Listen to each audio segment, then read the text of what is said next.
Seminario, me quiero presentar hay varias personas que ya tenemos relación hace algunos cuantos años, bueno, pero para algunos que es la primera vez, ¿cómo anda? Para algunos que es tal vez la primera vez que nos vemos, contarles un poquito que yo pertenezco a la Universidad Tecnológica Nacional. Hace varios años arrancamos con un laboratorio de calibraciones en conjunto aquí con el CONICET.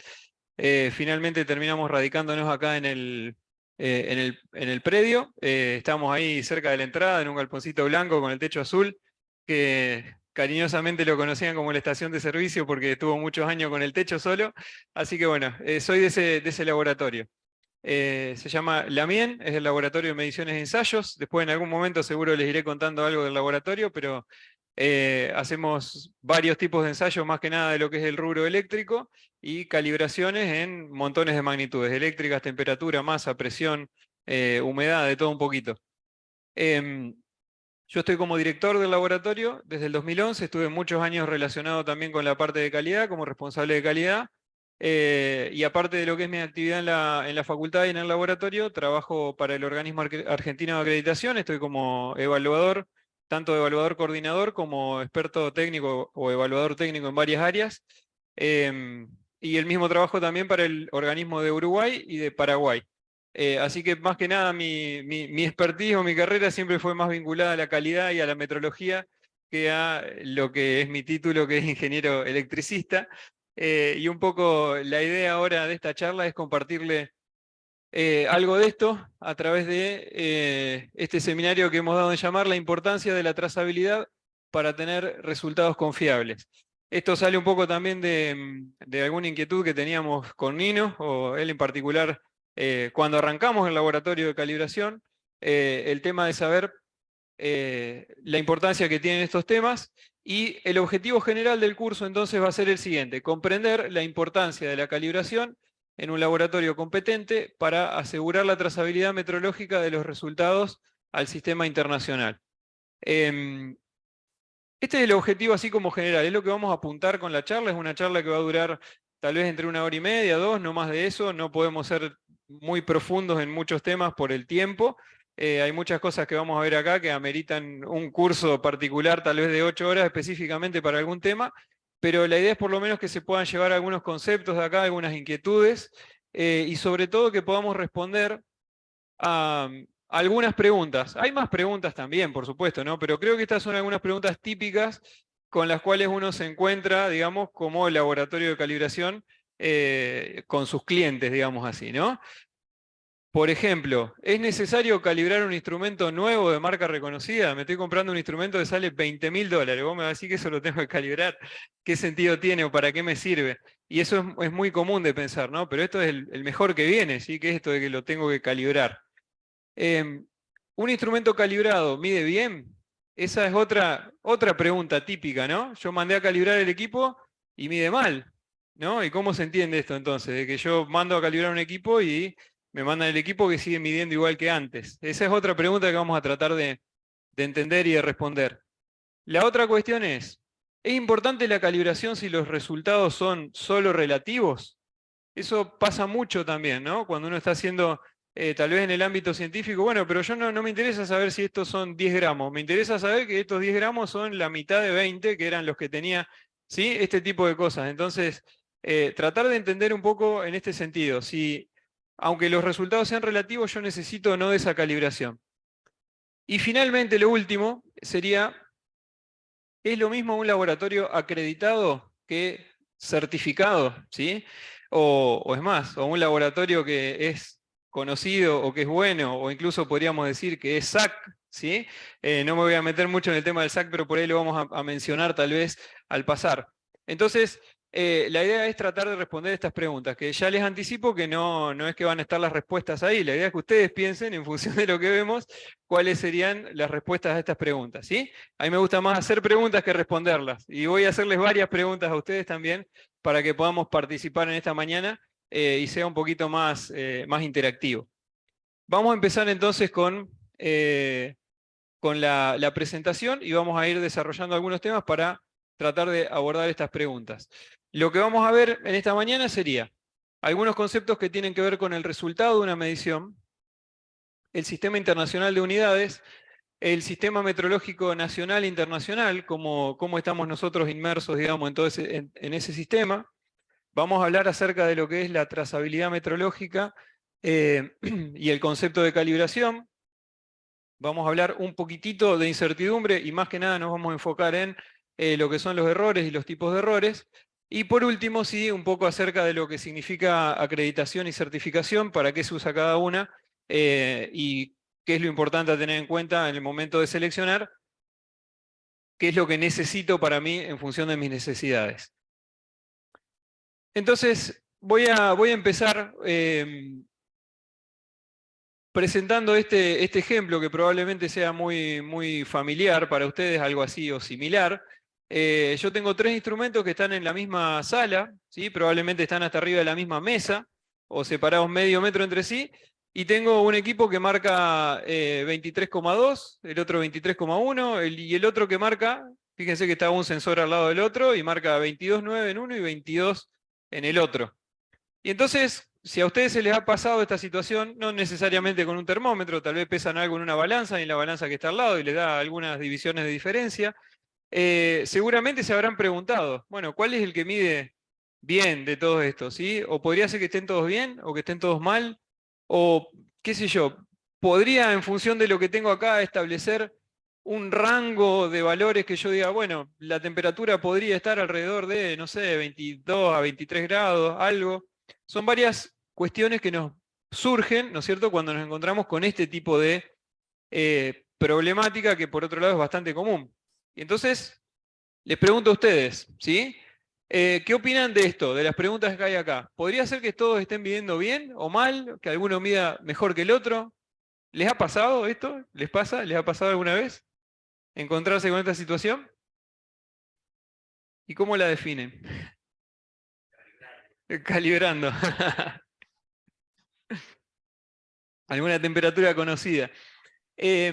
¿Saben que podría ser que incluso estén todos midiendo, o todos o casi todos midiendo, entre comillas, bien, a pesar de que tengamos diferencias entre ellos, ¿sí?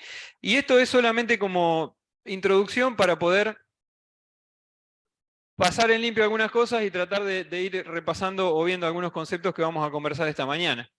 La pregunta de mide mejor, ¿sí? Uno mide mejor que el otro, me tiene que llevar a pensar, digamos, que, bueno, ¿qué significa que algo mide mejor que el otro? Y bueno, que mide más cerca de la temperatura real, ¿no es cierto? De lo que se supone que es la temperatura que hay en el ambiente. Entonces, podría decir, bueno, porque mide cerca de lo que debería medir entonces, ¿sí? ¿Y qué debería medir? Bueno, es la temperatura real o de referencia que hay en el ambiente y que es la que yo quiero aproximar con esa medición, ¿no? Ahora bien, si mide cerca de esta temperatura y no mide exactamente la temperatura, vamos a tener un error, un corrimiento, ¿no es cierto?, que le vamos a llamar error y que vamos a trabajar bastante sobre este concepto después. Pero aún a pesar de esto, nosotros vamos a tener una duda sobre los resultados, ¿sí? Porque puedo tener distintos instrumentos que estén midiendo distintas cosas, o podría tener un solo instrumento incluso que esté variando su lectura, o incluso podría tener un solo instrumento que está ahí, que es el único que tengo, que está calibrado, y aún así voy a tener dudas sobre ese resultado, y a esto le llamamos incertidumbre, ¿sí? Entonces, hay una frase que siempre me gusta arrancar con los cursos de metrología con esta frase, que dice, es de Lord Kelvin, ¿no? Que dice, lo que no se define no se puede medir, lo que no se mide no se puede mejorar, y lo que no se mejora se degrada siempre. Pero arranca diciendo que, bueno, lo que no se define no se puede medir, ¿sí? Y entonces nosotros tenemos que partir de una definición de qué es lo que queremos medir, e incluso antes de eso vamos a partir de una definición de qué significa medir, ¿sí? Y es interesante porque me dice que medir o el resultado de una medición es el proceso que consiste en obtener experimentalmente uno o varios valores que puedan atribuirse razonablemente a una magnitud y que el resultado de medida es un conjunto de valores de una magnitud o mesurando acompañados de otra información relevante disponible. Pregunto, cuando miran estas dos definiciones de lo que es una medición y un resultado de una medición, ¿hay algo que les haga ruido, que les llame la atención de esas definiciones? lo planteo de otra manera, ¿sí? Cuando nosotros medimos algo, ¿cómo damos el resultado? Supongamos yo doy peso algo arriba de la balanza. ¿Y qué digo? Esto pesa 100 gramos, ¿sí? Bueno, entonces si yo digo algo pesa 100 gramos y lo contrasto contra esta definición que está acá, ¿sí? ¿Qué le está faltando? Exactamente, ¿sí? O sea, fíjense que lo que me está diciendo respecto de tanto de la medición como el resultado de la medida es que siempre estamos hablando de un conjunto de valores, ¿sí? Son varios valores. Entonces, esto no pesa 100 gramos, pesa alrededor de 100 gramos, ¿sí? Pesa entre 90 y 101, o entre 99,9999 y 100,00001, pero es un rango de valores el resultado de una medición, ¿sí? Más allá de que por una cuestión de comodidad nosotros damos el valor central de ese rango, lo que no hay que perder de vista es que siempre que nosotros medimos, estamos dando un conjunto de valores posibles para lo que estoy midiendo. Entonces, pensando un poquito en lo que mostrábamos en la diapositiva anterior, ¿no es cierto?, donde yo tenía un termómetro que medía 23,1 y el otro que medía 23,2, podría ser que los dos estén midiendo, entre comillas, bien, porque me están dando un valor que obviamente el instrumento me da el valor central, ¿no es cierto?, pero yo tengo un rango de valores que esos rangos de valores se solapan entre sí, y entonces ambos instrumentos están midiendo bien, por más que midan diferente, ¿sí? O también ambos podrían estar midiendo mal, también podría ser, ¿sí? Podría ser que estén midiendo otra cosa, pero podrían ser que estén midiendo bien a pesar de que midan diferente. Entonces algo que no hay que perder de vista es lo siguiente, que el resultado de una medición no es un valor único, sino un rango de valores posibles, y este rango está caracterizado por la incertidumbre de medición. Este concepto que lo vamos a mencionar varias veces, hoy lo vamos a mencionar nomás, no tenemos tiempo de ponernos en detalle a explicar mucho más de eso, pero en definitiva la incertidumbre lo que hace es darme esa amplitud, ¿no es cierto?, de ese rango de valores que yo tengo que tener en cuenta para esa medición. Una incertidumbre más grande implica que tengo más dudas acerca del resultado y una incertidumbre más chica que tengo menos dudas acerca de ese resultado. Por otro lado, también es más fácil, digamos, con una incertidumbre grande estar a cubierto, pero muchas veces esa incertidumbre mucho no me sirve, ¿sí? Un ejercicio que yo hago habitualmente es decirles a mis alumnos, ¿no es cierto?, que me digan, bueno, ¿qué altura estiman ustedes para este escritorio? Entonces, bueno, todos empiezan 78, 79, 80, ¿no? Cuando hablamos de rango de valores, bueno, de 79 a 81 o algo así. Ahora, si yo les digo que este escritorio mide entre 50 centímetros y 1,50 m, claramente no tengo chances de errarle, ¿sí? Pero ese resultado tampoco me es de mucha utilidad. Entonces, uno trata de, siempre que da un resultado, me fui para atrás sin querer. Uno siempre que da un resultado, tratar de que este rango de valores, ¿no es cierto?, sea lo más pequeño posible dentro de lo que me sirve y dentro de lo que yo puedo ser capaz de asegurar. Vamos a seguir avanzando un poquito. Tal vez conocen o no, lo vamos a mencionar simplemente al pasar, pero esto es para poder explicar algunas cositas después. El sistema internacional, ¿sí? Yo podría ver tal vez las manos de quienes están familiarizados con el sistema internacional de medidas. Sí, la mayoría, ¿sí? La mayoría lo conoce o lo ha escuchado alguna vez. No sé con qué grado de detalle por ahí lo manejan, pero hay algunas cositas interesantes como para mencionar que tienen que ver con esta presentación. Ustedes saben que el sistema internacional incluye 7 magnitudes, que son las que están aquí, y esas 7 magnitudes con sus unidades de base, ¿sí? Nosotros tenemos la masa, cuya unidad es el kilogramo, la longitud cuya unidad es el metro, el tiempo cuya unidad es el segundo, la intensidad de corriente eléctrica que tiene como unidad el ampere, la temperatura termodinámica con la unidad de Kelvin, la cantidad de materia con el mol y finalmente la intensidad luminosa con la candela. A partir de estas 7 nosotros podemos sacar todas las otras unidades del sistema internacional. Originalmente el sistema internacional estaba dado, es más, antes de llamarse sistema internacional, ¿no es cierto?, con la convención del metro, seguro que conocen la historia, teníamos una pesa patrón, ¿no es cierto?, de 1 kilo, que de hecho fue el último de los patrones materializados que existieron, digamos, se prolongaron en el tiempo.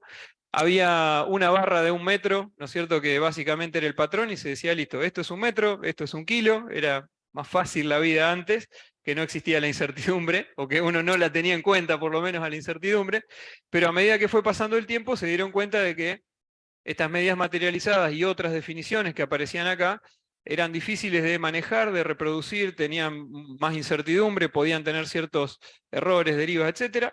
Y hoy por hoy el sistema internacional se define en base a 7 constantes universales.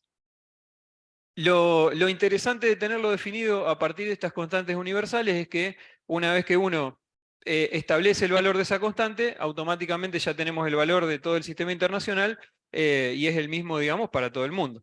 Entonces, yo no voy a entrar en detalle, ahí están las 7 slides siguientes, salvo la que sigue, que hablan de cada una de estas magnitudes. Yo solamente quiero mencionar 2 o 3 cositas de esto. El documento que establece el sistema internacional tal como lo tenemos hoy es del 2019, o sea, hasta el 2019 teníamos el sistema internacional donde el kilogramo patrón seguía siendo el cilindro de platino iridio de 38 milímetros de diámetro que tenía el Buró Internacional de Pesas y Medidas. A partir de mayo, si mal no recuerdo, del 2019, aparece el nuevo sistema internacional y ahí cambian las definiciones. Solo a título de ejemplo, podemos ver la definición del segundo, todas las otras son iguales o peores, en realidad diría de complejas, pero la del segundo es bastante práctica como para entender conceptualmente de qué se trata el sistema internacional. La velocidad del segundo está dada, la definición del segundo está dada en función de la frecuencia de transición, digamos, entre 2 niveles de un átomo de cesio. Ustedes saben que un átomo, cuando un electrón se excita y pasa a una órbita, digamos, más grande que la que le corresponde, o de mayor energía, tarda poco tiempo en volver a su órbita y entonces emite una radiación. Entonces, básicamente lo que se define es que para el cesio 133, esa radiación tiene una frecuencia de todo esto, ¿sí?, en hertz. ¿Sí? La frecuencia de esa se dice, bueno, son tantos hertz. Por lo tanto, entonces si yo cuento la cantidad de ciclos, puedo decir, bueno, entonces esto es 1 segundo. ¿Sí?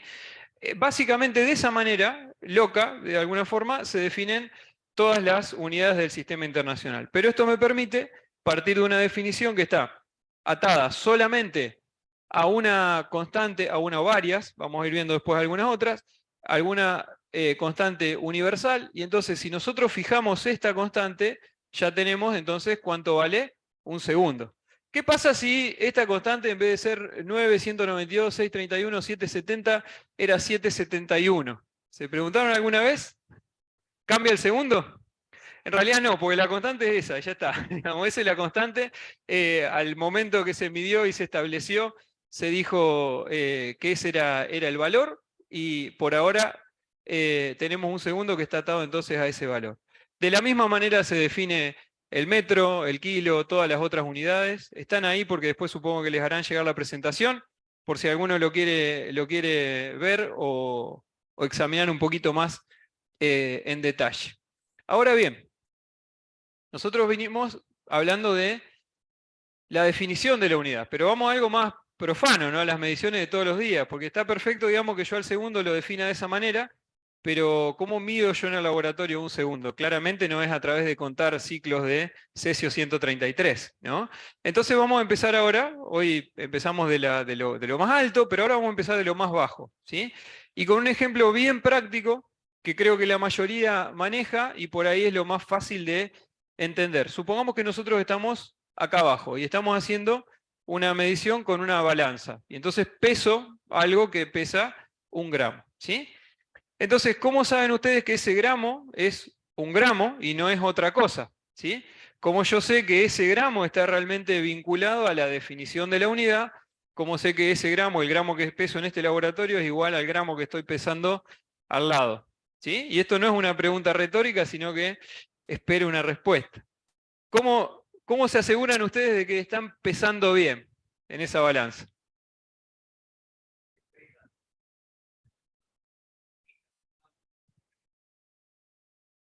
Muy bien. Que se haya calibrado la balanza, ¿sí? Si yo tengo la balanza calibrada, asumo que la balanza en principio estaría pesando bien. Muy bien. ¿Y cómo hicimos para calibrar esta balanza? Alguien lo mencionó ahí con pesas, ¿sí? Entonces, ahí empieza el tema de la gallina y el huevo, ¿sí? ¿Y cómo calibro las pesas? ¿Cómo sé que esas pesas tienen el valor que tienen que tener?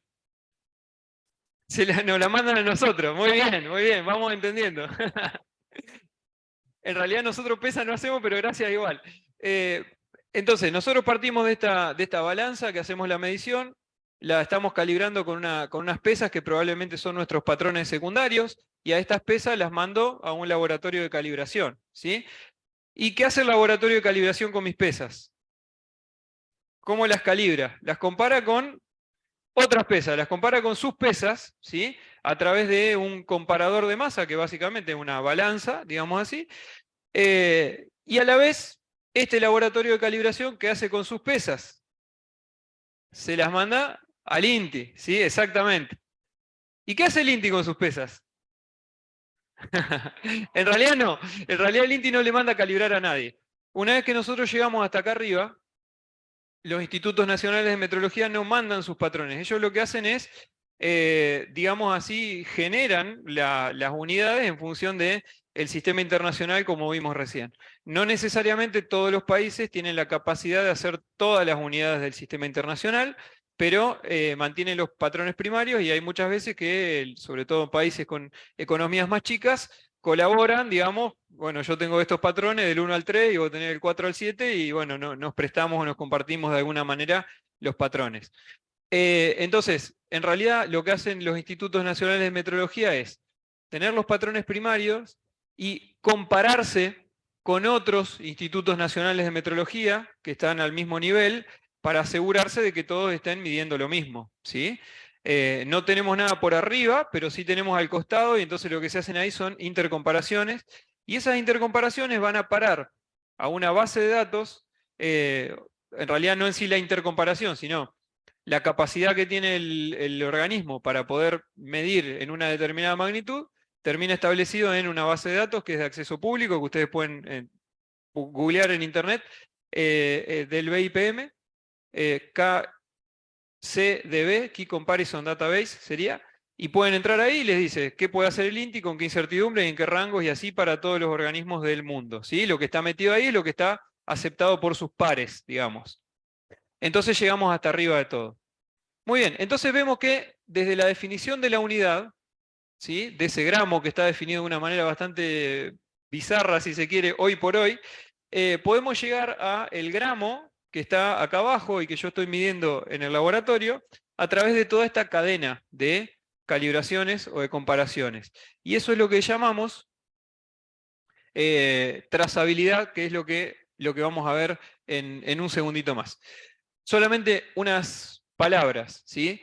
En nuestro país, el tema de la metrología está regulado a través de la ley 19.511 y el decreto 960 del 2017. Hubo otras cosas en el medio, pero el que hoy por hoy está vigente es este decreto, que establece un par de cosas en función de lo que venimos hablando recién. Primero, que el sistema métrico legal argentino, el CIMELA, va a estar de acuerdo al sistema internacional, o sea, se adopta básicamente el sistema internacional en nuestro país, legalmente, y la otra cosa que establece, insisto, ¿no? Entre muchísimas otras, pero que nos interesan ahora, es que el INTI, que es el Instituto Nacional de Metrología de Tecnología Industrial, tiene, entre otras funciones, realizar, reproducir y mantener los patrones nacionales de medida y difundir la exactitud de medición. No me gusta para nada ese término, pero es lo que dice, es lo que dice la ley, ¿sí? Después vamos a hablar un poquito de algunas cuestiones que aparecen ahí. El INTI entonces es, bueno, el máximo órgano, por supuesto, de la metrología del país. Se encarga de diseminar las distintas magnitudes y sobre todo esto que comentaba recién, ¿no? Participa en intercomparaciones de organismos regionales o del propio Comité Internacional de Pesas y Medidas, y en función de estas intercomparaciones y de la aprobación de pares, todo lo que está aceptado como CMC serían las capacidades de medición y calibración, ¿sí? es decir, la incertidumbre más chica que el INTI puede lograr en una determinada magnitud y en un determinado rango, van a parar entonces a esa base de datos, ¿sí? Hablamos recién de la trazabilidad. ¿Y qué significa entonces este concepto, ¿no?, de trazabilidad metrológica? La definición está acá. Esta definición, de paso, van a encontrar varias veces esta sigla que dice BIM, es el Vocabulario Internacional de Metrología, y en este caso la definición corresponde al punto 241, y me dice entonces que la trazabilidad metrológica es una cadena ininterrumpida y documentada de calibraciones, cada una de las cuales contribuye a la incertidumbre de medición. De vuelta, ese término ahí, ¿no? Y es que, bueno, si nosotros volvemos para atrás a la trazabilidad y partimos de una definición de unidad que en principio, y como están hechas hoy las cosas, partimos de una incertidumbre cero, ¿sí?, en la definición de la unidad, pero al momento que yo realizo esa unidad en el laboratorio a través de uno de los experimentos que aparecen en el brochure del SIM, bueno, ahí tengo las incertidumbres propias de los equipos de medición y demás. Partimos entonces de acá con una incertidumbre que obviamente que vamos yendo para abajo con incertidumbres cada vez más grandes, ¿no? Porque cuando este laboratorio manda al INTI a calibrar sus pesas, el INTI compara sus pesas que tienen una incertidumbre muy chica con esta otra, pero ya tengo la incertidumbre del comparador de masa, de la dispersión de las lecturas, de un montón de cosas, y entonces cuando esta pesa pasa para abajo al laboratorio ya tiene una incertidumbre un poquito más grande. Cuando el laboratorio de calibración calibra los patrones que yo le mandé, mis patrones secundarios, contra sus pesas, vuelve a repetir lo mismo, ¿sí? Y cuando yo uso esas pesas para calibrar mi balanza, tengo las incertidumbres acumuladas de todo eso, más la propia calibración que estoy haciendo, que también aporta su grado de incertidumbre. Entonces, de alguna manera, esta pirámide también tiene que ver con eso de que a medida que vamos bajando en la pirámide, vamos teniendo cada vez más incertidumbre. Pero, volviendo a la trazabilidad, lo importante es que yo sea capaz de vincular a través de calibraciones documentadas, como dice ahí, lo que estoy haciendo acá abajo con lo que tengo allá arriba, ¿sí? Entonces, la trazabilidad metrológica, nosotros normalmente hablamos de trazabilidad a secas, digamos, para no decir algo más largo, pero correctamente sería trazabilidad metrológica porque la trazabilidad se emplea también para otras cosas, ¿no? En un producto, cuando hablamos de un número de lote, por ejemplo, eso también es trazabilidad. Acá estamos hablando de trazabilidad metrológica, y la trazabilidad metrológica tiene que ver con esto. Es la cadena de comparaciones que me permiten vincular lo que yo estoy midiendo con la unidad correspondiente del sistema internacional. Esto es importante porque es lo que me permite asegurarme de que mi gramo y el gramo de otro laboratorio en el otro extremo del mundo son el mismo gramo, ¿sí? Avanzamos al siguiente concepto, porque me dice que la trazabilidad es una cadena ininterrumpida y documentada de calibraciones. Entonces vamos a ver qué significa calibración. La calibración también está definida en el vocabulario internacional de metrología. Lamento decir que, a pesar de que está definida de esta manera hace muchos años, todavía uno tiene otro concepto de lo que es calibración, en la jerga, digamos así, y de hecho muchos fabricantes, incluso en sus manuales, por ejemplo, ponen el capítulo de calibración, cuando en realidad lo que se refieren es a otra cosa, ¿sí? En las balanzas seguimos todavía teniendo el botón que dice cal, cuando eso no es una cal, es otra cosa, que ahora lo vamos a ver. Entonces por ahí cuesta un poco tratar de desarraigar el concepto, ¿no? Y bueno, un poco el objetivo de esta charla es que nos podamos entender también en ese sentido. ¿Qué es la calibración como tal? La calibración es una operación que me permite establecer una relación entre indicaciones y valores de referencia. De vuelta con su incertidumbre asociada, ¿sí? La incertidumbre aparece por todos lados acá. Entonces, operación que permite establecer una relación entre indicaciones y valores de referencia. Quiere decir que entonces cuando yo estoy calibrando una balanza, por ejemplo, y lo que hago es ponerle una pesa arriba de la balanza, La indicación de la balanza la estoy comparando con el valor de referencia de esa masa patrón de 100 gramos, y entonces digo, bueno, esto es la calibración. Ahora, si la balanza en vez de pesar 100 gramos pesaba 101, no importa, ¿sí? A lo que es la calibración, a como la tenemos definida hasta acá. Pero también me dice que el concepto de calibración incluye el uso posterior de los datos para obtener un valor a partir de una indicación. Y por eso entonces es importante el tema de calibrar. En el ejemplo que yo les dije recién, supongamos que en la calibración me dio que puse la pesa de 100 gramos y la balanza pesó 101 gramos. ¿Sí? Perfecto, esa es mi calibración, quedó el certificado guardado ahí. Ahora, cuando yo vengo con esto y lo pongo arriba de la balanza y la balanza me muestra 100, ¿cuánto pesa esto entonces? 99 en realidad, ¿sí? 99, sí, habíamos dicho que cuando yo le ponía 100 pesaba 101, o sea, la balanza me está dando un gramo de más. Entonces, cuando yo pongo esto arriba de la balanza y entonces le resto ese gramo, digo, bueno, esto tiene 99 gramos, eso también, si lo vemos desde el vocabulario internacional de metrología, es parte de esta calibración. En realidad yo estoy calibrando por un lado y después estoy usando esos datos, ¿sí? Pero el certificado de calibración no es algo para que esté guardado, es algo para que se use, digamos así. Hay distintas maneras de usarlo y después vamos a ver algunas, pero lo importante es entender esto. La calibración entonces es un eslabón de la cadena de trazabilidad y permite relacionar el valor medido con el valor de referencia. ¿Sí? Eso es lo que hace la calibración. No hay que confundir con ajuste, que lo vamos a ver en algún instante, ni usar otras palabras como que muchas veces también como contraste, verificación, certificación o lo que fuera, ¿sí? Correctamente lo que estamos haciendo es una calibración cuando comparamos un valor de referencia con la indicación del equipo. ¿Y de dónde sale el valor de referencia? Básicamente de un patrón de medida.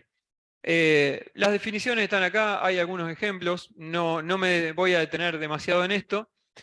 Simplemente mencionar que patrones de medida pueden ser de muchas formas, ¿sí? O sea, el patrón de medida puede ser un instrumento, puede ser, como dice acá, una medida materializada, por ejemplo, cuando hablamos un patrón de masa, ¿no es cierto?, una pesa de 1 kilo, eso sería una medida materializada.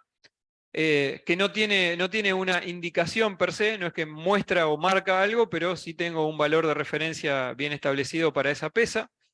Pueden ser, que no lo dice acá, materiales de referencia certificados, ¿sí? Hay mediciones que por ahí no tienen una trazabilidad directa al sistema internacional y entonces no queda otra que ir a otra cosa, a una trazabilidad hacia algún valor reconocido, ¿sí? Se me ocurre, no sé, el pH o cosas así.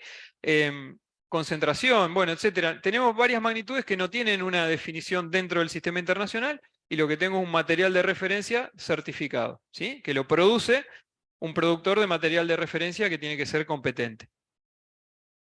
Entonces, para terminar con esta primera partecita que fuimos viendo hasta acá, haciendo un poco de resumen y uniendo todas las cosas que fuimos hablando.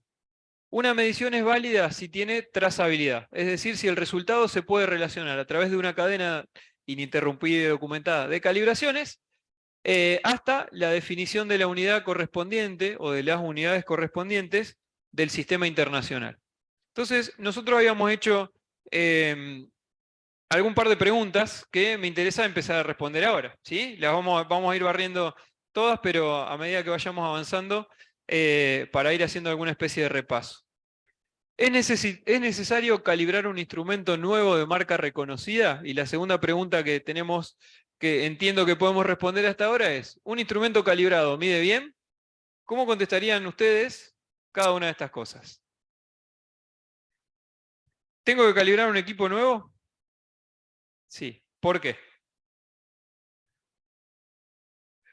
Para poder tener trazabilidad, ¿sí? Si yo tengo un equipo, por más bien que mida y no tiene vinculación al sistema internacional, no sirve, digamos así, formalmente esa medición, ¿sí? La única manera de tener trazabilidad es justamente a través de la calibración. Bien, ahí va. Ahí vamos a hablar. Haceme clic en la presentación un toque. Es buena la pregunta, ¿sí? Depende del certificado. O sea, puede ser que traiga un certificado de calibración o puede ser que traiga otra cosa. Entonces hay que saber distinguir, ¿sí? Para que sea un certificado de calibración, ¿qué tiene que tener? Además de decir certificado de calibración. ¿Qué es una calibración? Una relación entre un valor indicado y un valor de referencia con su incertidumbre asociada. Entonces, después vamos a ver algún ejemplo ahí de un certificado de calibración. Pero si un instrumento me dice que está calibrado y no me da un valor de referencia, un valor indicado y una incertidumbre, no está calibrado. Es otra cosa lo que se le hizo, ¿sí? ¿Por qué? Porque yo tengo que poder desandar ese camino. Yo tengo que poder decir, bueno, ¿cuál es ajá, para este valor indicado tengo este valor de referencia. Entonces, cuando yo mido, puedo recomponer el valor de referencia. Si no puedo hacer eso, no es una calibración. Eso por empezar. La mayoría, no, perdón, no voy a decir la mayoría, pero sí muchos fabricantes ponen un certificadito adentro que es un certificado de conformidad. Lo que hace el fabricante es decir, sí, yo te aseguro, quédate tranquilo, que esto cumple con las especificaciones que yo declaro en el manual o en el datasheet o en lo que fuera, ¿sí? Vamos a hablar después un poco también de certificación y de acreditación y vamos a ver qué es importante en cada caso. Pero volviendo a la pregunta concreta, puede ser perfectamente válido un certificado de calibración del fabricante siempre que lo sea. Sí. Sí, asociada a esa pregunta que ya había hecho, ¿vos recomendás que además de tener eso, lo hagamos revisar igual? Es decir, se compra un equipo que viene del exterior con un certificado y para cerciorarnos de que eso tenga la validez que estás explicando, ¿recomendás, como pregunta te lo hago, Ujú. ¿recomendás que sea revisado por ustedes o algún organismo similar? Bien, yo para terminar del todo de responder a la pregunta, la vamos a responder al final, ¿sí? Pero, en principio, si el certificado es válido, después vamos a hablar de qué se trata esta validez. Si el certificado es válido, te alcanza con ese certificado, ¿sí? En general, a ver, hay cuestiones, por ejemplo, si yo tengo una balanza, la balanza tiene que calibrarse in situ, ¿sí? Porque la balanza no mide, como ustedes saben, no mide masa, mide fuerza. Entonces lo que hace la balanza es traducir esa fuerza que mide en función de las condiciones ambientales y particularmente de la fuerza de gravedad en masa. Para poder hacer esa traducción necesito haberla calibrado en el lugar. Eh, Podría aceptar, por ejemplo, en el caso de, qué sé yo, si yo tengo una balanza que tiene autoajuste, el autoajuste interno, y bueno, si fue calibrada en otro lado con otras condiciones o lo que fuera, pero para el ajuste de esa masa, y yo la uso acá con el ajuste de esa masa, debería funcionar bien igual. Pero si no, en líneas generales, la balanza es algo que hay que calibrarla puesta en el lugar. En otros equipos, si yo tengo un termómetro, tengo una, qué sé yo, un multímetro, todo ese tipo de cosas, no pasa nada, ¿sí? No, si el certificado es válido, y ahora vamos a ver en un ratito cómo me doy cuenta rápidamente si un certificado sirve o no sirve para dar trazabilidad, ¿sí? Marcos, Pero es buenísima la pregunta. perdón. Sí, Acá en el Zoom hay algunas preguntas ya, genial. y desde el soporte de monitoreo y calibraciones del ICIBET dicen, por ejemplo, muchos tenemos arraigado el concepto de verificación, pero a partir de ahora tendríamos que hablar de calibración, dice. Claro. Las normas por ahí separan lo que es, lo vamos a ver incluso, no, no, porque la recorté un poquito, pero vuelvo a la pregunta. Calibración es esto de comparar, digamos, hacer esta relación que yo tengo de valores indicados, valores medidos, incertidumbre. Lo que nosotros le llamamos verificación o la norma por ahí menciona comprobación intermedia, tiene que ver con, en el caso específico de la comprobación intermedia, poder de alguna manera validar o asegurarme de que el equipo sigue calibrado, digamos así. Ejemplo, yo tengo digo el ejemplo de la balanza porque me parece que es súper práctico y fácil de entender. Hay ejemplos de otras magnitudes también, no es que solo hay ejemplos de balanza. Pero yo tengo una balanza que tengo la pesa ahí al lado de la balanza y que todos los días enciendo la balanza, la dejo estabilizar, le pongo la pesa arriba y anoto el valor, ¿sí? En algún momento la tengo que haber calibrado esa balanza. Lo que me va a hacer esa pesita que le pongo arriba es permitirme ver que si esa balanza pesa siempre lo mismo, es como que sigue vigente, por decirlo de alguna manera, esa calibración, ¿sí? Entonces eso es lo que nosotros llamamos comprobación intermedia. Cuando yo hago un baño de hielo para verificar el cero de un termómetro, eso es una comprobación intermedia también. El instrumento está calibrado y yo lo que voy haciendo es, en el tiempo, ir verificando el 0, ¿sí? Y verificación se usa cuando no puedo usar el término calibración. A ver, la calibración, dijimos que tengo que tener un valor indicado y un valor de referencia, ¿sí? Yo tengo que tener, para poder calibrar algo, lo único que puedo calibrar es algo que mide, que me da un valor. Yo puedo calibrar una regla, puedo calibrar un calibre, puedo calibrar una balanza, puedo calibrar un termómetro. ¿Qué no puedo calibrar? Equipos de ensayo, por ejemplo, ¿sí? Yo tal vez tengo un instrumento que, qué sé yo, estoy haciendo un ensayo de tracción normalizado que la norma me dice que tengo que aplicarle una fuerza de tanto. El instrumento lo que hace es medir la fuerza y la aplica y demás, pero yo no tengo una medición de fuerza literalmente, ¿sí? Lo que estoy haciendo es un ensayo. Entonces, ahí tengo lo que se llama verificación para la norma, que lo que hago es comprobar que ese equipo funciona de acuerdo a lo que tiene que funcionar, ¿sí? Entonces, le hago una calibración entre comillas, o sea, mido que la fuerza sea la que tiene que ser, que esté dentro de lo que me pide la norma, pero no es una calibración, ¿se entiende? No tengo algo, no tengo una indicación y no puedo corregir ese valor, ¿sí? Nosotros en nuestro laboratorio, en la parte de ensayo, tenemos miles de ejemplos de eso porque la norma para hacer un ensayo de tal cosa te pide una barra de tanto diámetro con tal longitud. Bueno, uno cuando mide eso, lo que está haciendo es una verificación. Estoy verificando que eso cumple con la norma. ¿Sí? Por ahí para aclarar los términos. Muchas gracias por la pregunta. Muy bien. Sí. Sí. Gracias. Ahí está. Muchas gracias. Tengo pesas, por ejemplo, que tengo calibradas y tengo una balanza, pero la hago yo a la calibración, Sí. digamos. Ahí sería válido esa Depende calibración para de qué la lo quieras hacer. balanza. Sí, sí, puede ser válido. Sí, sí. Lo que pasa es que después también vamos a avanzar un poquito más. Para poder dar trazabilidad, vamos a ver una cosita, ¿sí? Acá.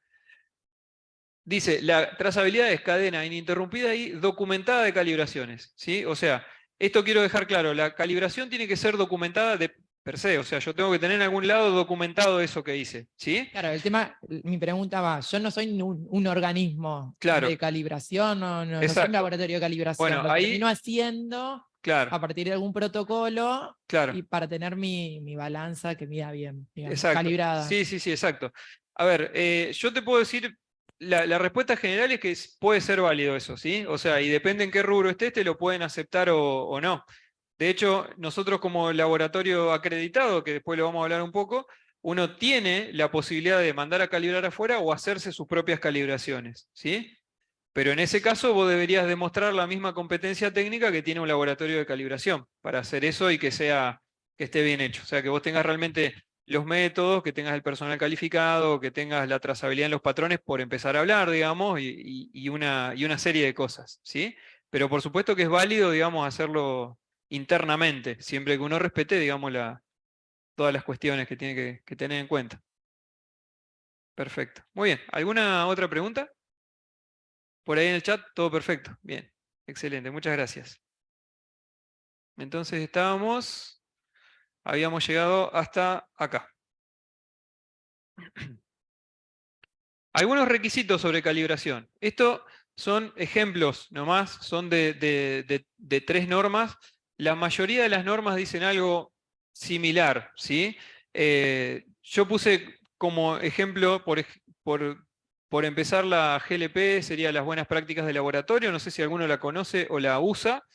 En el punto 4.2 me dice lo siguiente: los aparatos usados en un estudio tienen que ser periódicamente calibrados y las calibraciones tienen que ser trazables a patrones nacionales o internacionales, ¿sí? Eso es lo que me dice la buena práctica de laboratorio.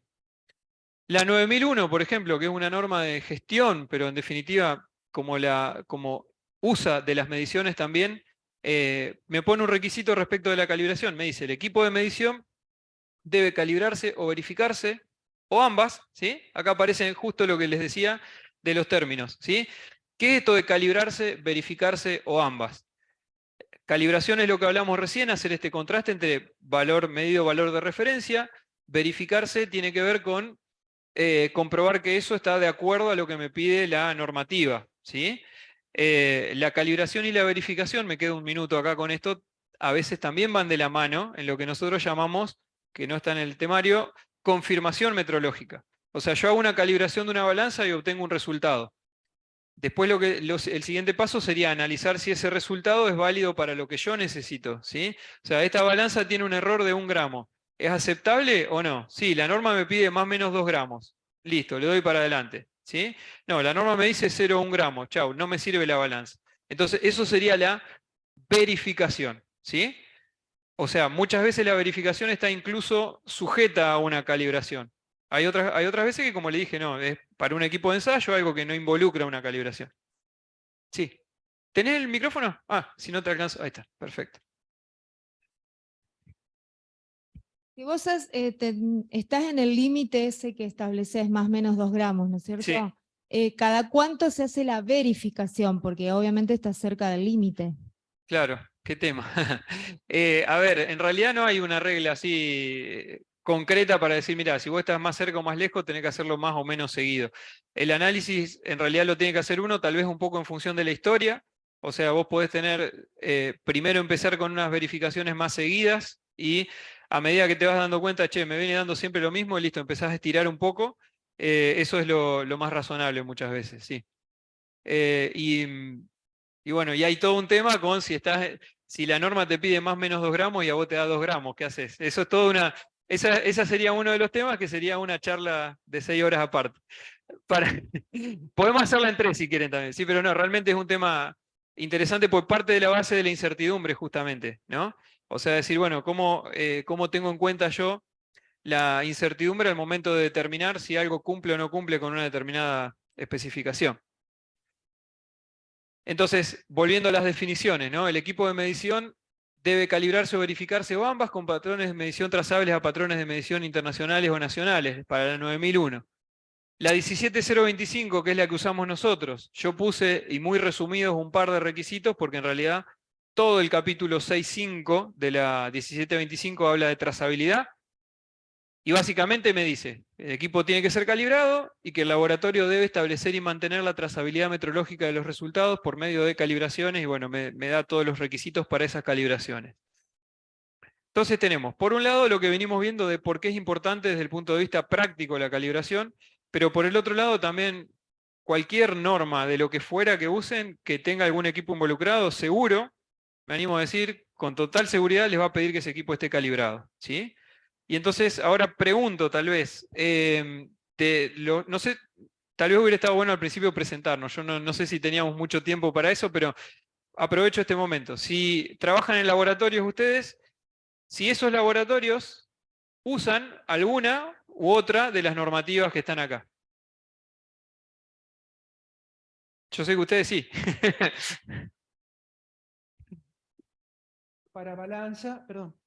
Para balanzas, por ejemplo, Ujú. y que mandamos a calibrar a la MIEN, Ujú. tenemos pesas también calibradas y hacemos verificaciones, o tenemos equipamiento un poco más o de una sofisticación distinta como cromatógrafo o equipos de absorción atómica, donde tenemos estándares, ahí son productos químicos, Claro, sustancia química. MRCs. Hacemos, bueno, esos estándares tienen una trazabilidad Ujú. bueno, documentada. Exacto, perfecto. Sí, o sea, usan la 17025. Ujú, exacto. Bueno, ahí tienen, no le pueden escapar a la trazabilidad, ¿sí? ¿El resto? ¿Hay alguno que tenga, que utilice o que esté bajo alguna normativa o no sé ahí en el chat? Yo, bueno, creo que ICIBET, no sé si ICIBET, pero Acá Isibet está contestando, si mal no me sí, equivoco. Sí, Isibet dice. sí. Dice que están acreditados por ISO y el OAA. Ah, bien. Pesas, balanzas y termómetros. Ajá, perfecto, perfecto. Bueno, entonces sí, sí, tienen que usar la 17025, seguramente, ¿sí? O sea, para laboratorios, la 17025 es para laboratorios de ensayo y de calibración, es la que aplica, ¿sí? Después hay algunas otras normas específicas para, qué sé yo, si hacen ensayos microbiológicos o lo que fuera, hay otro tipo de normativa, pero en general se aplican estas. Muy bien. ¿Cómo hacemos con el tema? No sé si quieren hacer un break o seguimos derecho hasta terminar y hacemos después. Bueno, Sigamos nomás.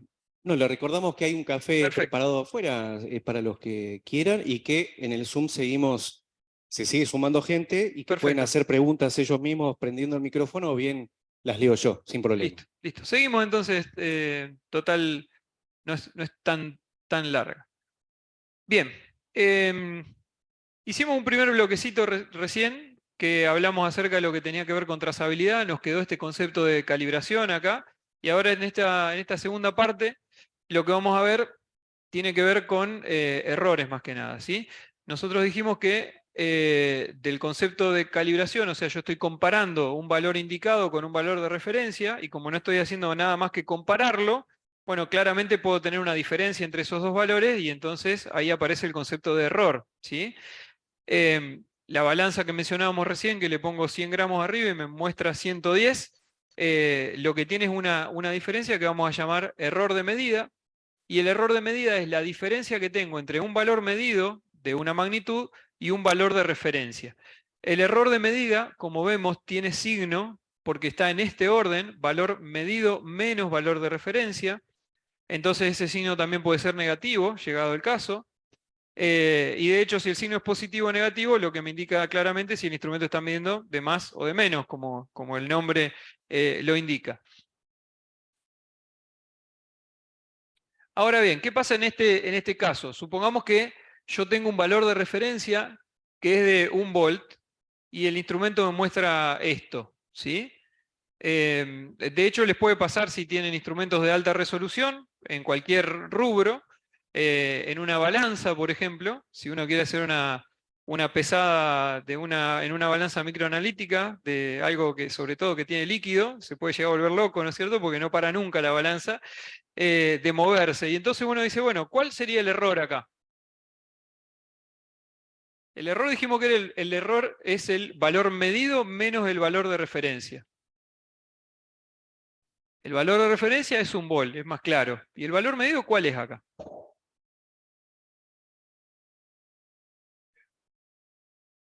Bien, una opción es decir, bueno, me quedo con la parte fija que tengo, ¿sí? Esto es lo que puedo asegurar y entonces tengo un error de aproximadamente 0,001 y algo más, ¿sí?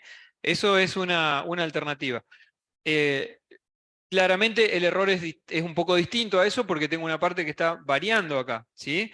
Y entonces para poder entender un poquito mejor este error, nosotros lo vamos a separar en dos componentes. Pensemos que esto que tengo acá, estos cuadraditos acá, representan que cada vez que yo hago una medición, anoto un valor, lo dibujo acá en esta escala, entonces bueno, tendré valores que aparecen más veces, son más probables, por ejemplo, 1,00139, supongamos que fuera, y también tengo una variación entre estos valores, ¿sí? Ahora, hay un par de cosas que son claras acá, que si yo tengo un valor de 1 y el instrumento me marca siempre alrededor de este valor, el instrumento está como corrido para este lado, ¿sí? Eso está claro. Hay veces que está más corrido, hay veces que está más corrido, pero empuja todo para el mismo lado.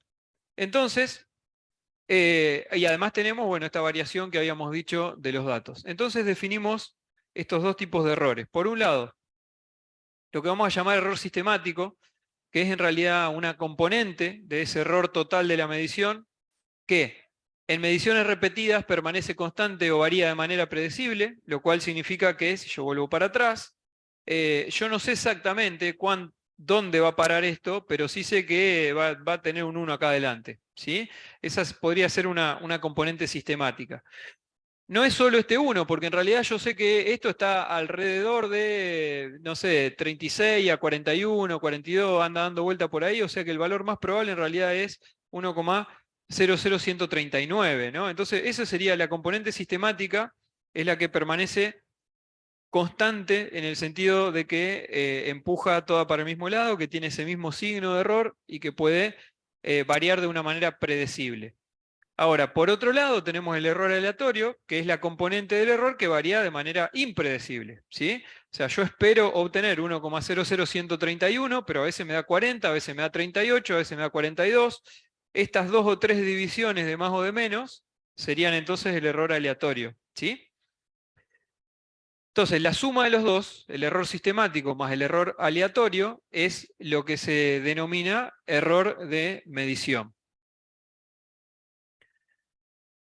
Solo como para resumir un poquito, entonces, los errores sistemáticos tienen valor predecible en magnitud y signo, mientras que los errores aleatorios tienen valor impredecible sea en magnitud o sea en signo.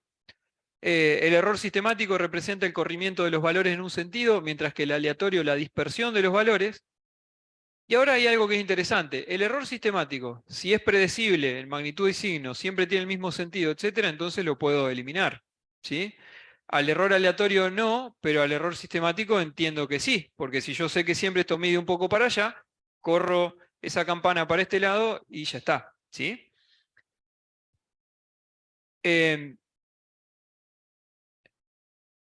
Las componentes del error, entonces, si nosotros las graficamos de esta manera, el 1 capaz que en realidad debería estar bastante más allá, pero no importa.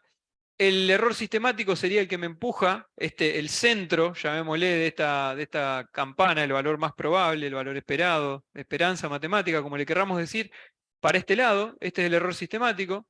Y el error aleatorio, que fíjense que es por cada medición. Yo vuelvo un toque a la definición, porque si bien lo mencionamos para que quede claro, ¿no? El error sistemático me dice que en mediciones repetidas varía de una determinada manera, mientras que el error aleatorio es componente del error que en mediciones repetidas varía de manera impredecible. Yo tengo algunas para adelante, para atrás, lo cual significa que cada una de estas mediciones, ¿sí? Cada uno de estos valores va a tener un error aleatorio distinto. ¿Qué es lo que hace el error aleatorio? Que este cuadradito, esta medición, esté acá en vez de estar ahí, ¿sí? Si esto no tuviera error aleatorio y solo tuviera error sistemático, todas me darían 1,00139. Si alguna me da 40 es porque el error la empujó para ese lado. Y si alguna me da 35 es porque el error la empujó para el otro, ¿sí? Esa componente aleatoria. Y acá aparecen un par de parámetros que son cualitativos, más bien, pero que tal vez los han escuchado y que en esto de repasar algunos conceptos me parece que está bueno para clarificar. Nosotros tenemos dos situaciones acá, en las cuales tenemos lo que hemos puesto acá como valor de referencia, esta rayita anaranjada, sería lo que debería ser, ¿no es cierto?, el valor de referencia, y tenemos en este caso lo que obtenemos en las mediciones, con este instrumento y con este otro instrumento, ¿sí? Entonces, ¿qué vemos acá? Tengo un instrumento que podría decir que en promedio mide mejor, pero que tiene mayor dispersión entre los valores, y podemos tener otro instrumento que tenga un desplazamiento más grande, pero que todos los valores son más parecidos entre sí. Y entonces la pregunta sería, si yo tuviera que elegir entre una de estas dos cosas, ¿sí? Tengo estos dos equipos para elegir, ¿cuál elegirían ustedes? La precisión, en general sí, ¿por qué la precisión? La podemos mover para acá, ¿no? Si nosotros pensamos esto, otra manera muy, muy gráfica de verlo habitualmente es con un blanco, ¿no es cierto? Con una persona que está tirando tiros a un blanco, y entonces acá estamos pegando alrededor, ¿sí? Más lejos, más dentro, en promedio, estamos pegando en el blanco, es como tirarle con una escopeta, digamos, al blanco. Y por otro lado tengo esta persona que, ¿dónde se me fue el puntero? Ahí está. Tengo este que pega siempre más o menos en el mismo lugar, pero está corrida la mira, ¿sí? Claramente es más fácil ajustar la mira para que apunte a donde tiene que apuntar, y por eso generalmente uno trata de trabajar con instrumentos que tengan, si tengo que elegir entre las dos, mayor, lo que denominamos nosotros precisión, ¿sí? Cuando nosotros tenemos valores que están juntos entre sí, a ese concepto le llamamos precisión. Cuando tenemos valores que en promedio están cerca del valor de referencia, le llamamos veracidad. Ahora, esto no es un absoluto, porque en realidad, digamos, como ustedes pueden ver, si nosotros hacemos muchas mediciones y sacamos el promedio, vamos a estar en el valor de referencia. Entonces, dependiendo qué esté haciendo, a veces puede ser más práctico, en vez de corregir el valor, medir 4 o 5 veces y sacar el promedio y ya está, ¿sí? Entonces, es nada más para tener en cuenta para analizar. Obviamente que lo ideal sería tener algo que mida bien. A ver, ahí está. Que mida bien y que mida parejo, digamos, y a eso se le llama exactitud, ¿sí? Estos tres conceptos aparecen también en el vocabulario internacional de metrología.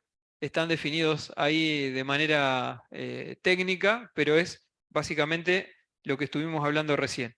Por eso, les decía hoy cuando dice que el INTI tiene como una de sus funciones, era algo así como diseminar algo así de la exactitud de las mediciones, qué sé yo, no sé, no me gustaba mucho ese término, ¿no es cierto?, que utilizaba, pero bueno. Para resumir entonces, hablamos recién de estos 3 parámetros cualitativos, veracidad, precisión y exactitud. Hablamos de los tipos de errores, que esos sí son cuantitativos, lo que son errores sistemáticos, aleatorios, y lo que es el error total, que es la suma de los dos. La veracidad tiene que ver con el error sistemático. Un instrumento es más veraz, digamos así, cuando tiene un menor error sistemático. Un instrumento es más preciso cuando tiene menor error aleatorio, ¿sí?, cuando las mediciones están más cercas entre sí. Y finalmente, hablando de los parámetros estadísticos relacionados, el error sistemático o la veracidad se relacionan con la media, y el error aleatorio o la precisión se relacionan con el desvío estándar de esa medición. Ahora bien, entendiendo que nosotros tenemos errores sistemáticos y que esos errores son conocidos y que entonces los puedo evitar, los puedo reducir, ¿sí? Yo había puesto ese reducir en cursiva porque en realidad no es una palabra técnica, las palabras técnicas son estas dos que aparecen acá. ¿Cómo podemos reducir el error? Lo podemos reducir a través de una corrección o a través de un ajuste. Hablamos de corrección cuando simplemente lo que estamos haciendo es aritméticamente o matemáticamente, digamos, afectar el resultado, sin tocar el instrumento necesariamente, ¿sí? A partir del certificado de calibración, si yo sé que esto me pesa 1 gramo de más, le resto 1 gramo, y eso sería una corrección. Por otro lado, se le llama ajuste cuando ahí sí intervengo en el sistema de medición para hacer que el sistema de medición mida bien o mejor o dentro de lo que yo espero que mida. Entonces, el botón de cal de la balanza no debería decir cal, sino que debería decir adj, ¿sí?, que muchas lo dicen así. Cuando nosotros estamos poniéndole a la balanza una masa encima de 100 gramos y le estamos diciendo estos son 100 gramos y entonces la balanza ajusta su curva para responder a esos 100 gramos, eso lo que está haciendo es un ajuste, ¿sí? Está haciendo un ajuste. Por lo tanto, entonces, la corrección se realiza operando los resultados y el ajuste se realiza interviniendo el equipo de alguna manera para disminuir el error. Ahora bien, esto, de nuevo, podríamos estar hablando un rato largo simplemente para mencionarlo. Si yo quiero corregir el error, no me alcanza simplemente con decir, o puede ser una pregunta, ¿me alcanza con decir esta balanza mide 1 gramo de más? ¿Sí o no? No, ¿por qué? Exacto, porque que mida 100 gramos, 1 gramo de más no me dice qué va a pasar a los 200 gramos o cuando está descargada o etcétera, ¿no? Y entonces, para poder hacer realmente una corrección, yo necesito ver cómo se comporta el error a lo largo de la escala del instrumento, ¿sí? Y entonces, vamos a ver que hay distintos comportamientos que me dan distintos tipos de errores. Cuando yo analizo el error no solamente en un punto, digamos así, sino en toda la escala del instrumento. Entonces, el primero y el más fácil de ver y de entender es lo que llamamos el error de cero. Para que entendamos qué es lo que tenemos graficado acá, supongamos que lo que tengo en el eje X sería el valor de referencia, en todos los casos es el mismo gráfico, y lo que tengo en el eje Y es el valor indicado por el instrumento. La línea verde representa un instrumento que se comporta de manera ideal, o sea, que cuando el valor de referencia es 0, el instrumento indica 0, cuando el valor de referencia es 1, el instrumento indica 1, y así sucesivamente, ¿sí? Eso sería un instrumento ideal. Un instrumento que tiene un error de 0, lo voy a detectar porque cuando el instrumento no tiene ningún valor aplicado, me está mostrando algo, ¿sí? Supongamos que yo tengo un voltímetro que no tiene nada conectado y me está mostrando 2 milivolts, qué sé yo. Tengo una balanza que está descargada y me está mostrando 0,002 gramos. Entonces ahí tengo un error de 0. Pero no solo eso, sino que para que el error realmente sea de 0, tiene que ser constante a lo largo de toda la escala, ¿sí? En el mismo valor. lo que hace es como que a esta línea verde de respuesta la desplaza paralelamente para arriba, ¿sí? Entonces, en este ejemplo exagerado que tenemos acá, para 0 tengo 0,5, para 1 tengo 1,5, para 2 tengo 2,5, y entonces este sí es fácil de corregir, y es fácil también de ajustar muchas veces, ¿sí? Depende del instrumento que tenga, pero si nosotros tenemos un termómetro ambiental de vidrio que tiene la escala separada, ¿sí? No, si la tiene impresa en el vidrio, chau, pero si la tiene separada, muevo el termómetro para arriba o para abajo y estoy corrigiendo el error de 0, básicamente, ¿sí? Si tengo una balanza, normalmente, bueno, la balanza hace 2 correcciones, pero este error lo puedo corregir, aunque la balanza no tenga ningún tipo de ajuste ni de nada. ¿Cómo lo puedo corregir este error en una balanza? Con la tara, directamente, ¿sí? Si yo en 0 tengo algo, le pongo la tara y lo que hago entonces es bajar esta línea acá abajo, ¿sí? Eso sería un error de 0. Otro tipo de error sería el error de ganancia. El error de ganancia es cuando tal vez no tengo error acá abajo, pero sí tengo un error que es proporcional a la lectura. Entonces, por ejemplo, para 1 tengo 1,1, para 2 tengo 2,2, para 3 tengo 3,3, para 4 tengo 4,4 y así, ¿sí? Entonces, bueno, pregunto, primero, se me pasó en la anterior, ¿esto es un error sistemático o aleatorio? Sistemático, claramente, muy bien. Segunda, el error de ganancia, entonces, ¿sería un error sistemático o aleatorio?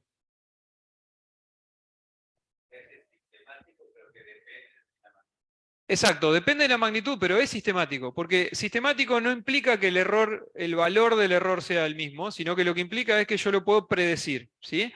Por lo tanto, esto es un error sistemático, lo puedo predecir, lo puedo corregir, y la balanza lo que hace justamente es esto. Cuando yo entro en la rutina de ajuste de la balanza, ¿qué hace? Me pide una pesa que normalmente está bien arriba del rango, entonces una balanza de 220 gramos me pide 200, le pongo la pesa de 200, la balanza vio que estaba midiendo acá arriba y se viene para acá abajo, ¿sí? Y ya está, y me ajusta entonces la sensibilidad. Otro tipo de error es un error de linealidad, cuando tengo una respuesta que es alineal. Tengo errores que en algún caso están para arriba, en otro están para abajo, ¿sí? En algún caso puede ser incluso 0, y entonces tengo esto acá. ¿De qué manera podemos corregir este tipo de error? Solamente a través de un polinomio, ¿sí?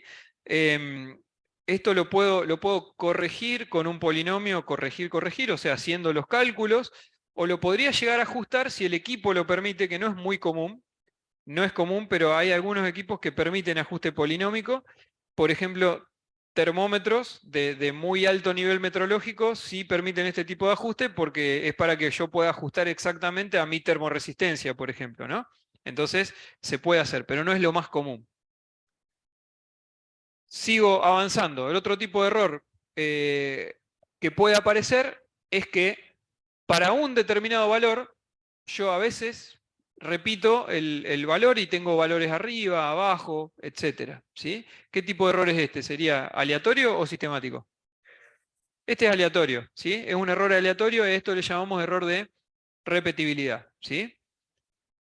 Este, obviamente acá no hay nada que hacer, no podemos ajustar, no podemos corregir nada. Y el último es el error que llamamos de histéresis. Esto es un error común, sobre todo cuando tenemos instrumentos o sistemas de medición que involucran alguna parte mecánica o que tienen algún movimiento, ¿sí?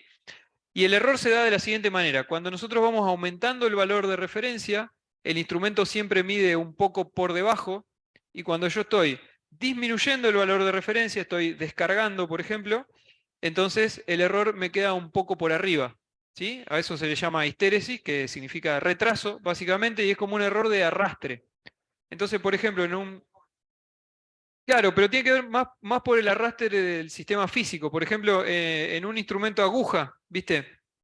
¿Por qué? Porque cuando vos le estás empujando para que la aguja se mueva para un lado, esa aguja tiene un rozamiento y el rozamiento se está restando del momento que lo está empujando en un sentido. Pero después cuando vos estás descargando, lo mismo, pero para el otro lado, la aguja se arrastra hacia el otro lado, ¿sí? Entonces, en manómetros, en instrumentos de aguja eléctricos de cualquier tipo, en todo ese tipo de cosas, en termómetros que son analógicos, ¿sí? En todo ese tipo de cosas podés tener arrastre, ¿sí?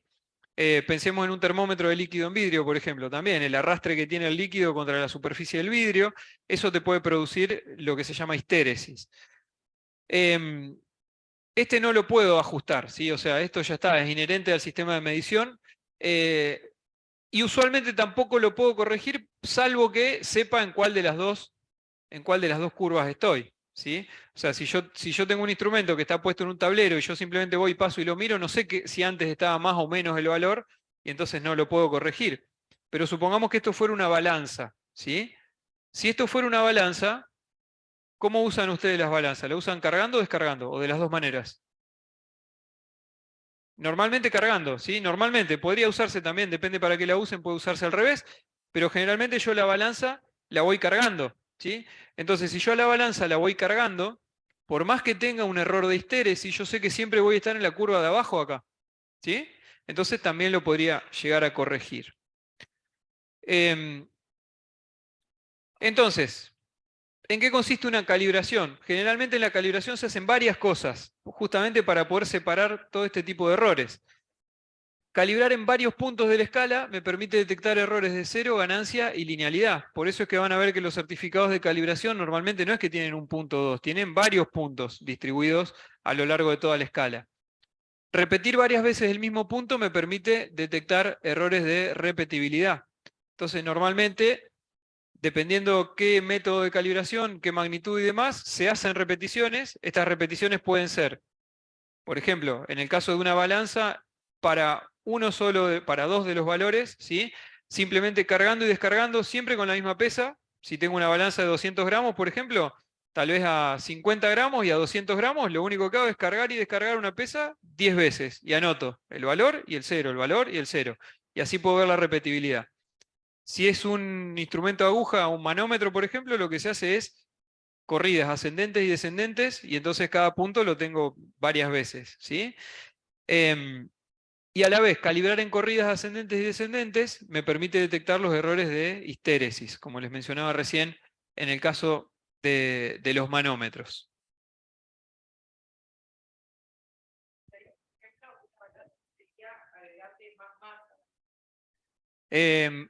Perdón, vuelvo para atrás.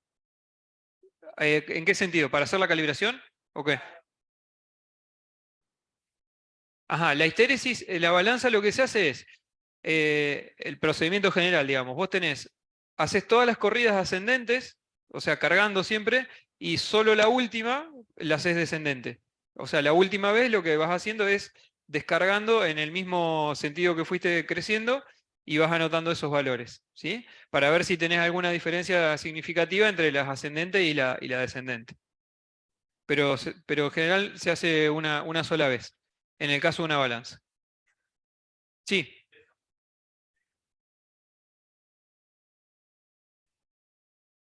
Sí, o sea, claro, o sea, si el equipo está con, digamos, con todos los rodamientos bien y bien lubricados y en buenas condiciones y demás, generalmente no lo vas a tener a esto.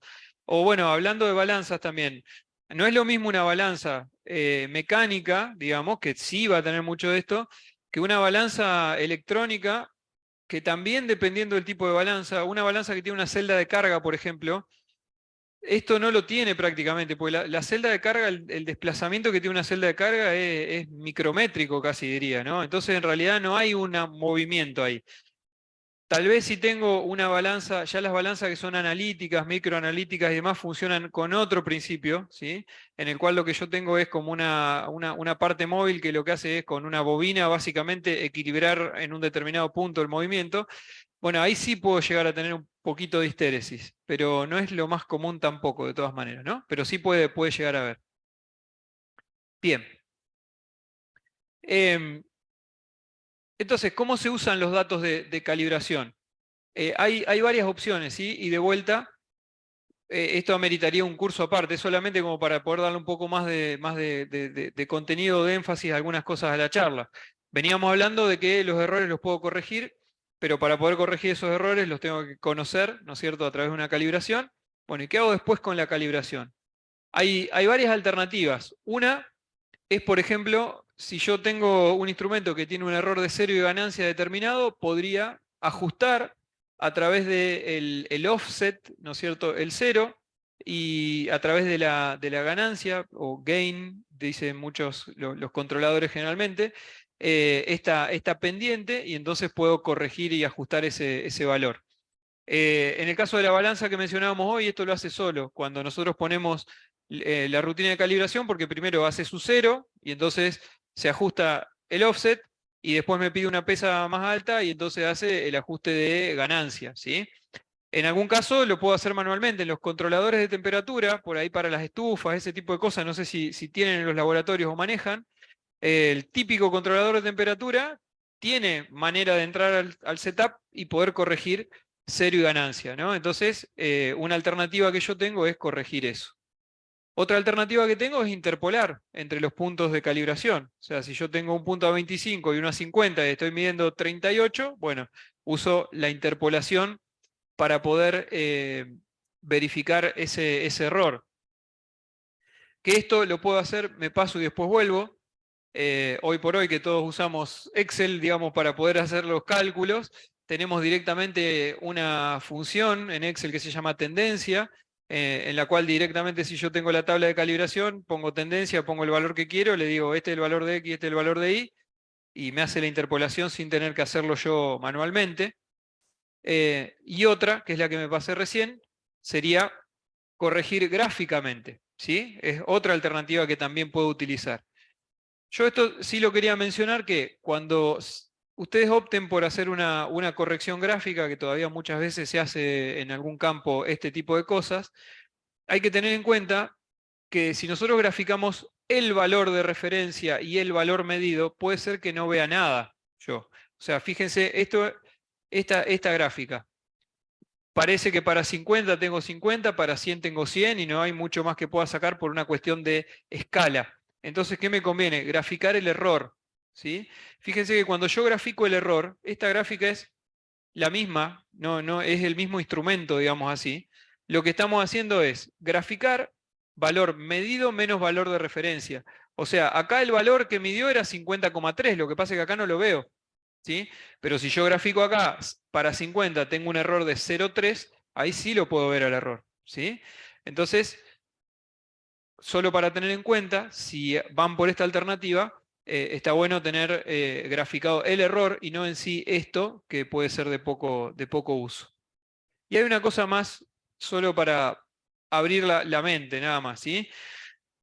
Tengan en cuenta que si nosotros hacemos una interpolación lineal, pasan una serie de cosas. O sea, nosotros supongamos que los datos de calibración son los puntos azules, ¿sí? Y que yo, para poder usar esos datos de calibración, hice esta interpolación lineal y me da esta ecuación que tengo acá, ¿sí? Ahora, aparecen un par de cosas acá que son fáciles de notar. Uno muchas veces se queda con esta interpolación y entonces dice, listo, el error es 0, ¿sí? ¿Pero es 0 el error si yo interpolo de esta manera? ¿Qué me pasa? Tengo, por ejemplo, yo tengo este punto, que el naranja es el que corresponde a la interpolación, pero que, no sé, yo asumí que el comportamiento era lineal desde acá hasta acá, pero tal vez esto es una curva más así, y el punto este pasaba por acá abajo, y eso no lo puedo conocer. O puedo tener, por ejemplo, este otro punto, que de hecho en la calibración me dio acá abajo, pero que cuando yo hago la interpolación lineal me da ahí arriba. Entonces ahí sí tengo una diferencia en ese punto. Entonces esto es solamente como para, digamos, tener precaución, ¿no es cierto?, al momento de corregir el error, y acá vuelvo con el concepto que habíamos visto al principio, que siempre la incertidumbre va a estar presente, ¿sí? En algún momento podemos hacer un curso de incertidumbre, si alguno lo quiere o lo necesita. Y entonces, como para terminar con esta segunda parte. ¿Por qué es importante la calibración entonces? Porque me permite obtener información sobre los errores, ¿sí? Y los errores entonces, si son sistemáticos, los puedo estudiar y corregir, y los errores aleatorios, tal vez no los puedo corregir, pero los puedo minimizar, ¿no es cierto?, si hago más mediciones.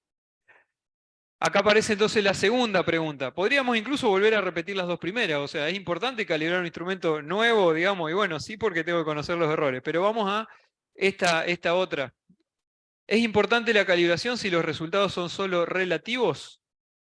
Hoy habíamos dicho esto de que muchas veces uno hace una medición en la cual, gracias. No me interesa el valor exacto, sino que me interesa saber si esto es la mitad o el doble o el 10% del otro. Y en ese caso, ¿es importante calibrar o no?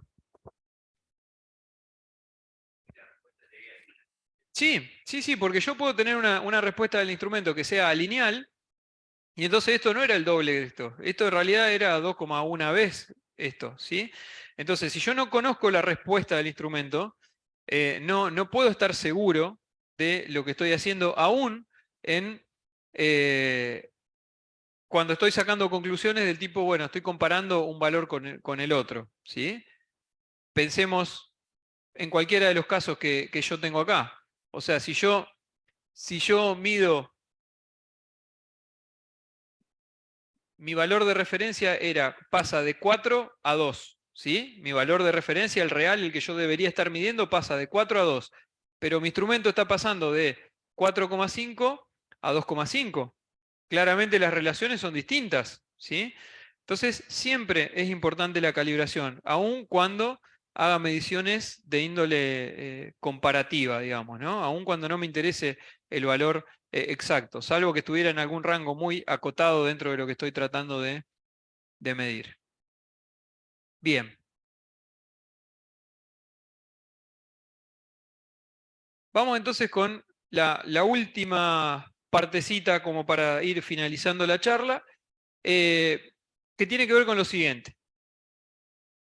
Estuvimos hablando de esto de la trazabilidad, si puedo usar un laboratorio, un certificado de calibración que viene de afuera, ese tipo de cuestiones, ¿no? Y entonces ahora vamos a ahondar un poquito más en estos temas. Y hay algunas preguntas entonces que aparecen acá. Si no utilizo al INTI directamente, ¿cómo aseguro la trazabilidad? ¿Alcanza con asegurar que el laboratorio que uso tenga los patrones calibrados? Que esto también es bastante común, ¿no? Nosotros muchas veces nos pasa que hacemos una calibración y el cliente me dice, mándame copia de los certificados de tus patrones, ¿sí? Sí, te la mando, digamos. Yo me sonrío y se la mando, digamos, ¿no? Pero ahora vamos a ver por qué. Otra, ¿es suficiente utilizar un laboratorio que tenga una certificación ISO 9001? ¿Sí? Que es común de ver, digamos, por ahí algún laboratorio que tiene ISO 9001 y entonces, a ver, lo que hablábamos hoy de los certificados de los proveedores, normalmente el papelito lo que dice es certificado ISO 9001, ¿sí? ¿Qué significa eso? Vamos a ver un poquito en forma rápida estos conceptos.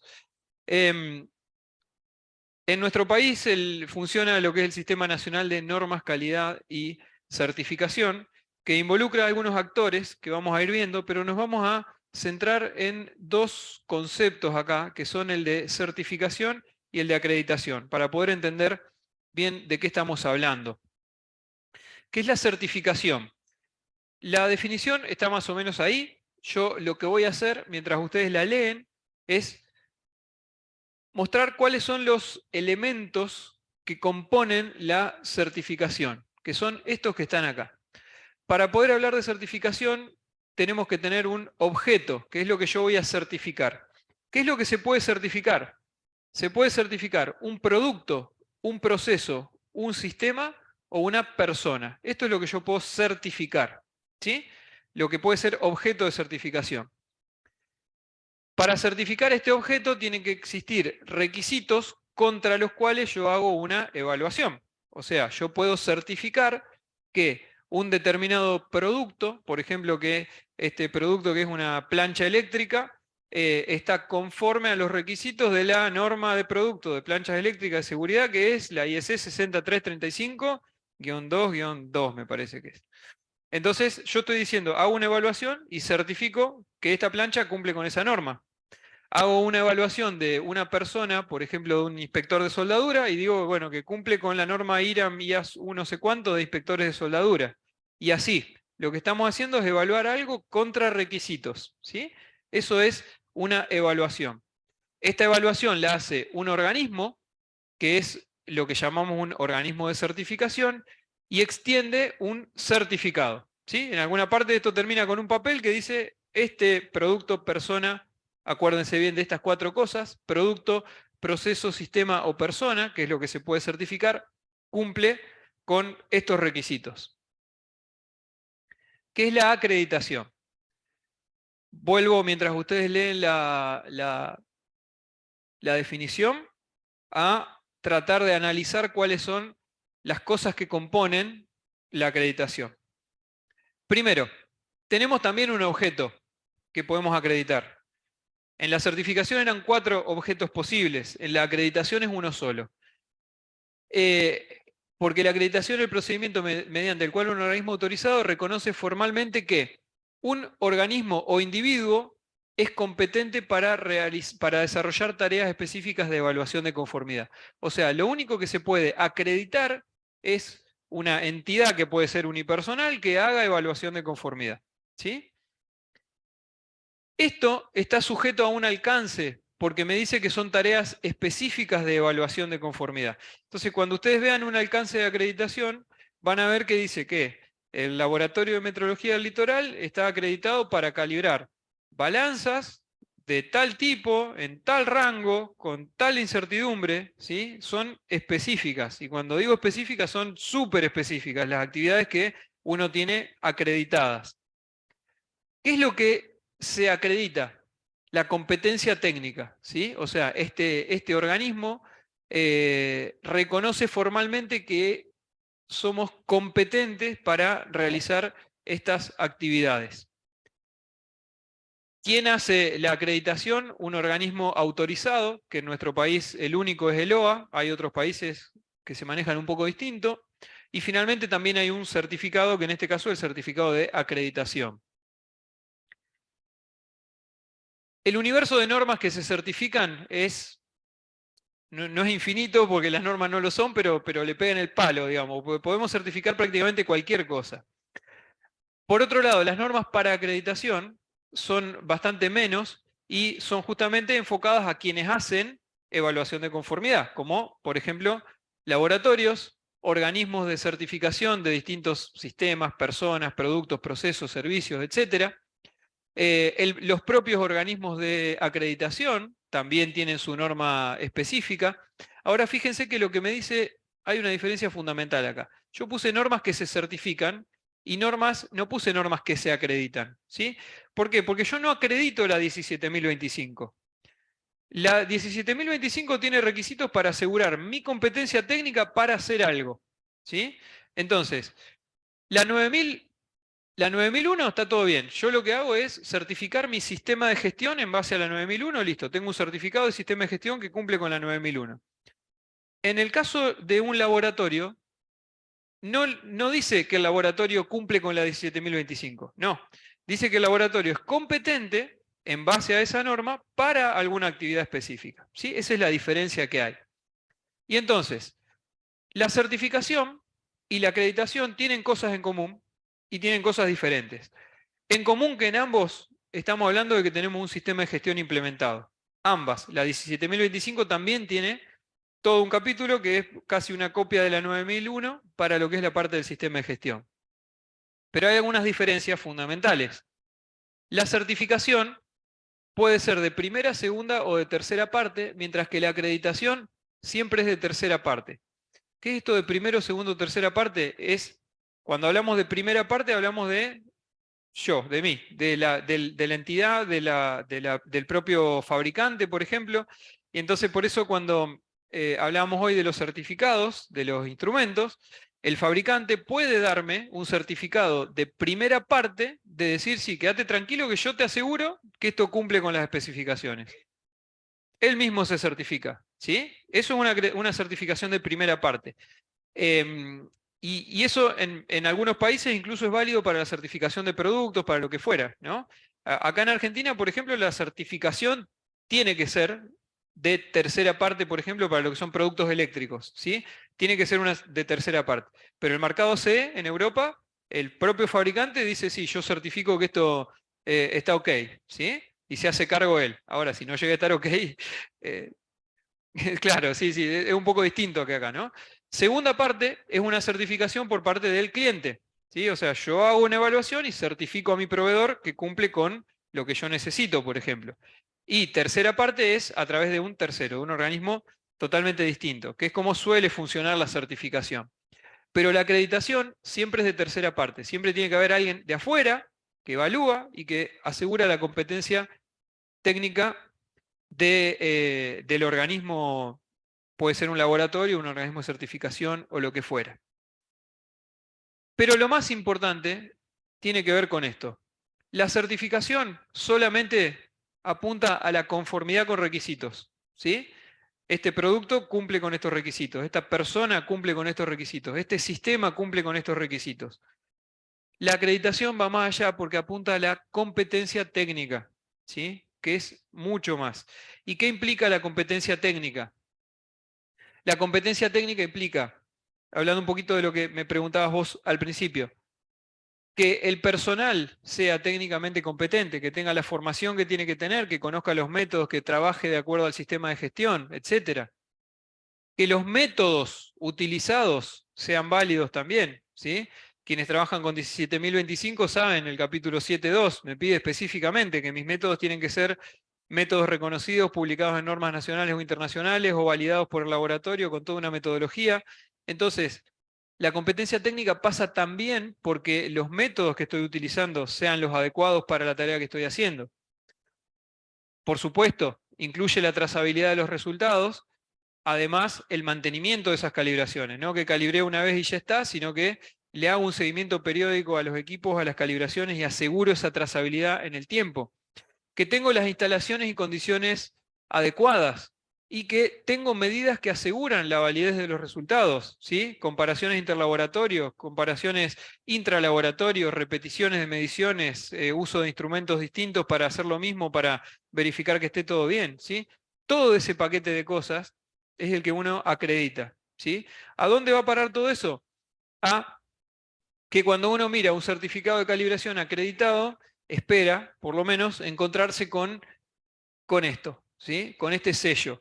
Este, en nuestro caso, es el Organismo Argentino de Acreditación, porque estamos acá en nuestro país, y se acompaña con la marca de ILAC MRA, que ahora vamos a ver de qué se trata, pero esto que está acá arriba es lo que indica que las cosas están bien hechas, que los patrones están calibrados, que la gente sabe lo que hace, que el método es adecuado.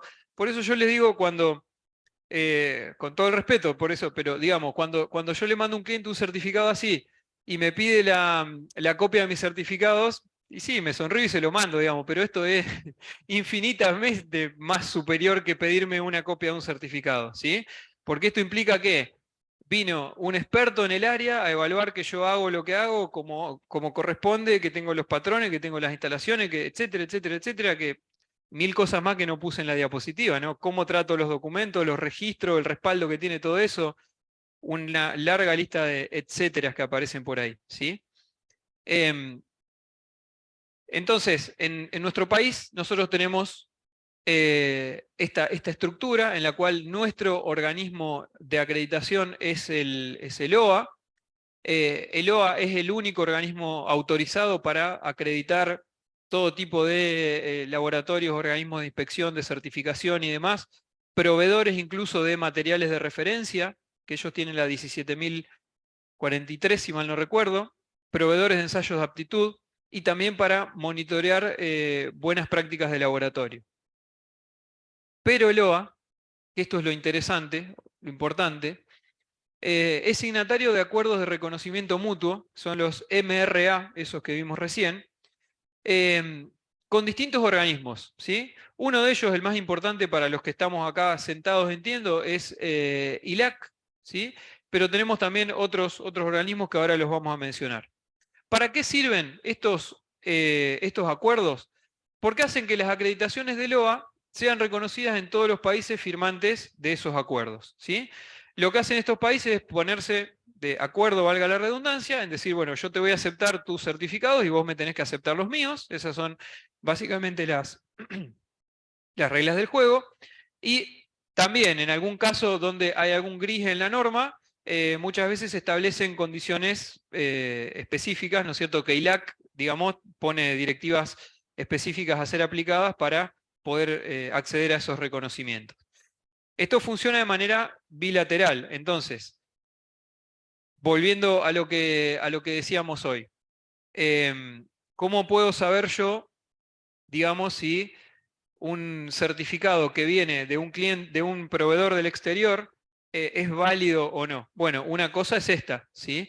Tal vez yo no voy a tener a OA acá arriba, obviamente, si lo compro afuera, pero sí voy a tener probablemente el logo de ILAC. No todos necesariamente lo usan, quiero aclarar esto, no es que van a ver el logo de ILAC al lado del de organismo de acreditación siempre, eso lo puede usar o no el laboratorio, pero sí lo que ustedes pueden ver es si el laboratorio está acreditado y eventualmente entrar a ILAC y verificar si el que acredita ese laboratorio es signatario de un acuerdo mutuo de reconocimiento, ¿sí? Por ejemplo, no sé de dónde suelen comprar ustedes equipos, pero lo más probable es que vengan, por ejemplo, de Estados Unidos. Ahí está el NBLAP y el A2LA, ambos son acreditados, son organismos de acreditación, perdón. Entonces pueden encontrarse que en vez de OA diga NBLAP o L2AA, ¿sí? Así que ahí no hay ningún problema. Con eso lo pueden aceptar, tienen válida trazabilidad y demás, ¿sí? Cada organismo tiene los suyos, cada país, perdón, tiene los suyos. Como digo, por ahí en el caso de Estados Unidos hay más de un organismo de acreditación, en la gran mayoría de los otros países es uno solo. Pero eso es una manera muy práctica, muy rápida, de ver la trazabilidad que tiene ese certificado sin preocuparme de toda la cadena, ¿sí? Lo único que hago es ver eso. Si eso está ahí, es porque alguien se encargó de ver que el resultado que está puesto en ese papel llega hasta arriba de todo, ¿sí? Entonces, para ir terminando la presentación, la acreditación de los laboratorios es lo que asegura la competencia técnica y por lo tanto la trazabilidad, ¿sí? Y esto que hablábamos recién de las relaciones internacionales de los organismos, tan bueno porque posibilitan tanto que mis resultados sean reconocidos como que yo pueda utilizar de otro resultado, por ejemplo de un proveedor del exterior, sin tener que volver a repetir acá una calibración. Tengan en cuenta siempre esto, ¿sí? Que no es que todos los equipos que el fabricante les dice que vienen calibrados necesariamente vienen. Hay fabricantes, nosotros trabajamos bastante con Fluke, por ejemplo, y Fluke tiene la opción del equipo calibrado o no calibrado, o incluso calibrado bajo acreditación o sin acreditar, ¿no? Cada uno le va sumando algún mango, por supuesto, ¿no?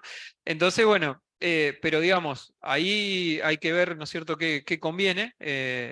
Y está bueno, por ahí si uno lo puede conseguir calibrado al equipo, ya te asegurás de antemano que tenés la trazabilidad como tiene que ser, y por lo menos un año, 2, lo vas a poder pilotear antes de tener que mandarlo a otro lado, ¿sí? Bien, entonces, las últimas preguntas, ¿no es cierto?, que nos quedarían para responder serían, ¿cualquier laboratorio sirve para dar trazabilidad? ¿Y es lo mismo un laboratorio acreditado que certificado? ¿Qué creen ustedes? No, ¿no? Claramente, ¿no? Si yo quiero asegurar que estoy haciendo una medición que tiene trazabilidad, la única manera que tengo en principio es que el laboratorio esté acreditado o yo no me metí en las opciones o las rutas de trazabilidad. Si no hay laboratorios acreditados, si no consigo, que puede ser que pase, puedo evaluar al laboratorio para ver que tenga medianamente los patrones calibrados, el personal competente, las instalaciones y condiciones ambientales, etcétera, ¿no? O recurrir a un laboratorio del exterior también. Por supuesto que es una medida válida. Bien. Hemos finalizado la presentación. Les agradezco a los que estuvieron presentes y a los que estuvieron en el chat también, porque vi que estuvieron bastante activos. Y más allá de que fuimos haciendo varias preguntas, estuvo bueno porque fuimos avanzando con algunos temas mientras tanto. No sé si ahora queda alguna pregunta más. Aprovechamos este momentito para responder. O si les ha parecido bien, si quedó claro. Sí. Bueno, muchísimas gracias por la charla, Marco. ¿Ustedes en qué están certificados para poder calibrar los equipos de tal forma que nosotros podamos tener después, contar con esa trazabilidad dentro del sistema de ciencia? Exacto. Nosotros hoy por hoy tenemos calibración en masa, en lo que serían balanzas, no hacemos pesas, sí hacemos balanzas desde 1 miligramo hasta 100 kilos. Magnitudes eléctricas, casi me animo a decir todo lo que, lo que hay para hacer de rangos usuales, digamos, ¿no? O sea, no alta tensión, por decir algo, pero lo que es tensión hasta 1000 volt, corriente, resistencia, potencia, etcétera, estamos acreditados también. Temperatura, desde 80 grados bajo cero hasta 420 grados. Ese es el rango de temperatura. En el caso de sensores o equipos con sensor o, digamos, conjuntos de medición, etcétera. Porque después, en lo que son termómetros solos, ¿sí? Por ejemplo, un termómetro para termocuplas o para termoresistencia, que en realidad la calibración se hace por simulación, ahí estamos acreditados desde menos 200 hasta 1370 seguro que es la termocupla tipo K, pero no sé si no hay alguna termocupla que no llegue un poco más lejos, también la podemos hacer. Pero insisto, porque no es que uno está generando la temperatura de esos valores, sino que está haciendo una simulación eléctrica. Después lo que es la parte de presión, hasta 300 bar. No sé si se me está escapando alguna. Bueno, humedad, humedad lo que es humedad relativa ambiente. Y creo que eso más o menos es todo lo que está acreditado. Tiempo, también, lo que es la calibración de cronómetros, temporizadores, ese tipo de cosas. Y después hay algunas cosas que no estamos acreditados, por ejemplo la parte de medición de volumen, micropipetas, y hacemos pHímetros, conductivímetros, ese tipo de cosas también. En todo tratamos de, o sea, como nosotros tenemos la 17025, tratamos de, no tratamos, lo hacemos, seguimos todos los requisitos de la 17025, pero no estamos formalmente acreditados, eso sí, para esas otras magnitudes. Sí, ese es un pantallazo más o menos rápido. Nosotros, No, audio no. para el caso específico de balanzas, Sí. nosotros las calibramos. Ahora, tenemos una verificación que nosotros llamamos verificación con balanzas con pesas calibradas. Ajá, perfecto. Con pesas calibradas. Es decir, de esa manera, por ejemplo, podemos espaciar la calibración propiamente de la balanza. Exacto, está perfecto. Sí, sí. Normalmente, digamos, lo que uno tiene que hacer es, bueno, establecer tal vez o sea, el periodo de calibración y vos en el medio le vas haciendo las verificaciones y en función de esas verificaciones también te puede disparar si necesitas achicar ese periodo de calibración. O sea, si alguna verificación te dio mal o lo que fuera. Hay todo un tema atrás, digamos, que no pasa por la metrología, sino más por la gestión, ¿no? Que es la parte de trabajo no conforme, para los que conocen. Pero bueno, o sea, el tema con la calibración siempre es, supongamos que yo no tengo nada, tengo una calibración en este punto y en este otro punto. Cuando yo calibré en este punto, si me dio mal o me dio fuera de lo que esperaba, básicamente tengo dudas desde acá hasta acá, ¿no? Y tengo que repasar todo eso que estuve haciendo. Y si esos son 10 años de trabajo, te querés morir. Entonces, por eso está el hecho de no hacer tan lejos las calibraciones y de además hacer verificaciones en el medio, que eso te va dando la pauta. Bueno, si yo calibré hoy y me dio mal, pero para que la última verificación que hice hace un mes me dio bien. Bueno, me quedo con este último mes a analizar qué es lo que pasó, ¿no? Uno va jugando con esos tiempos en función de la criticidad que tienen esos resultados, de la historia que tiene el equipo, ¿viste? Si vos tenés que te viene dando siempre bien, por ahí lo vas espaciando un poquito.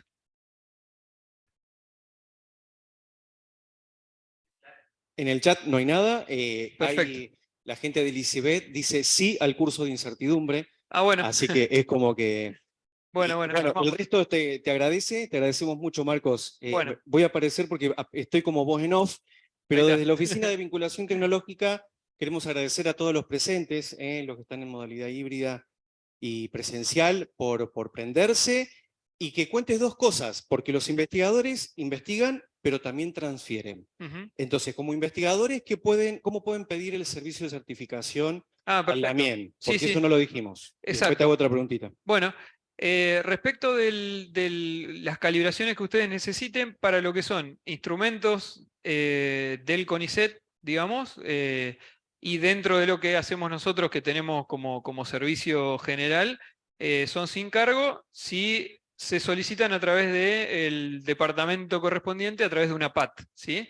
Entonces, básicamente nosotros nos venimos trabajando de esa manera, o sea, cuando necesitan alguna calibración, le piden a Nino y se genera la PAT, a nosotros nos pasan la PAT y después nos traen el instrumento y con eso le damos curso. digamos. Una PAT que es a través de la intranet del CONICET Santa Fe. Claro, yo ya el detalle, ese detalle en particular no lo Bien. conozco mucho porque en realidad a mí me llega ya resuelto, digamos, ¿no?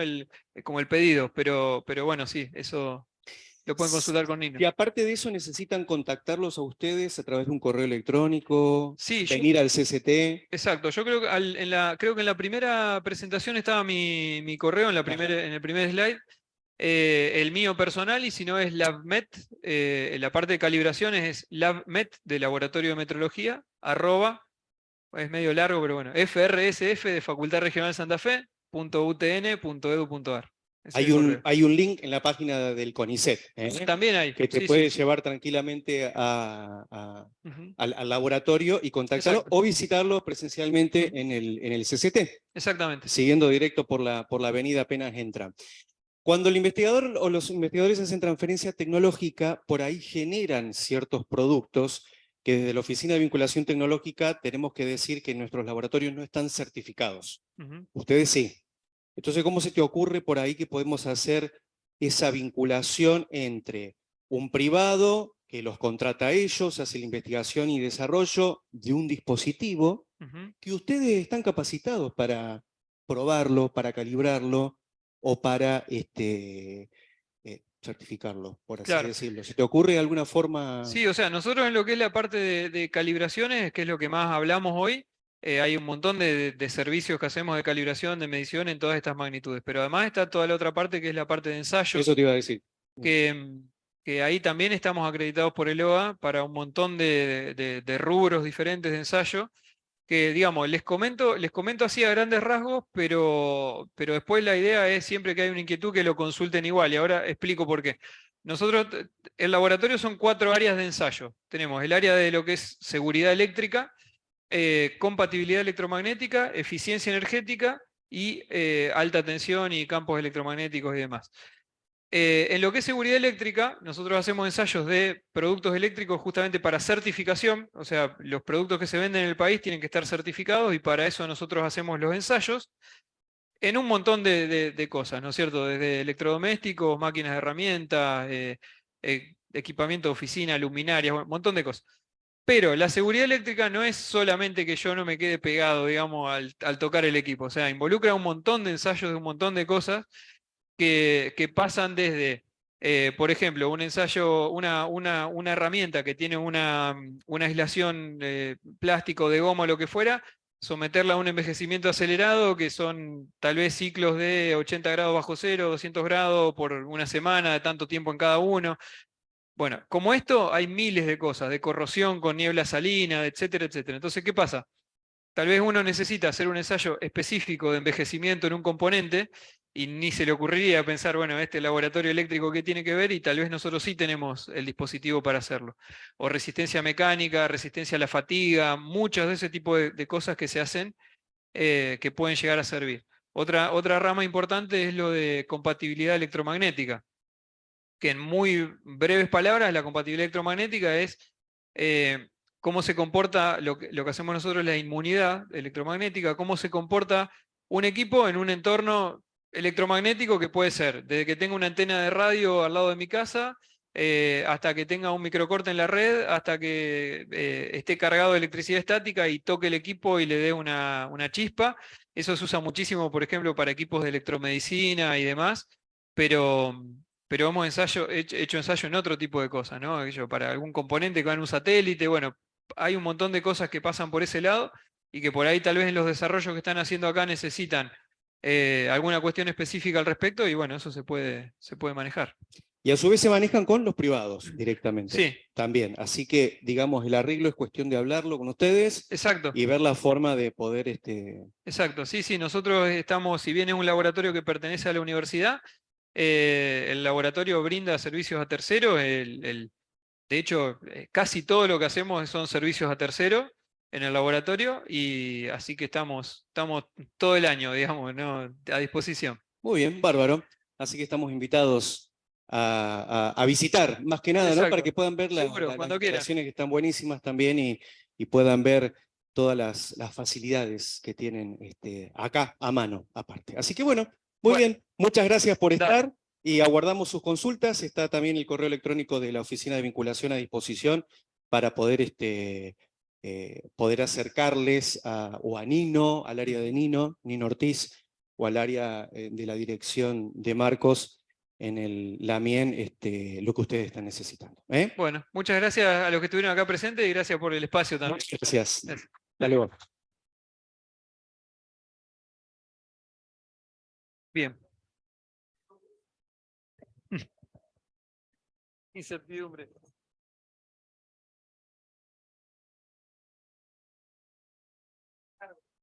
Solo ahorita.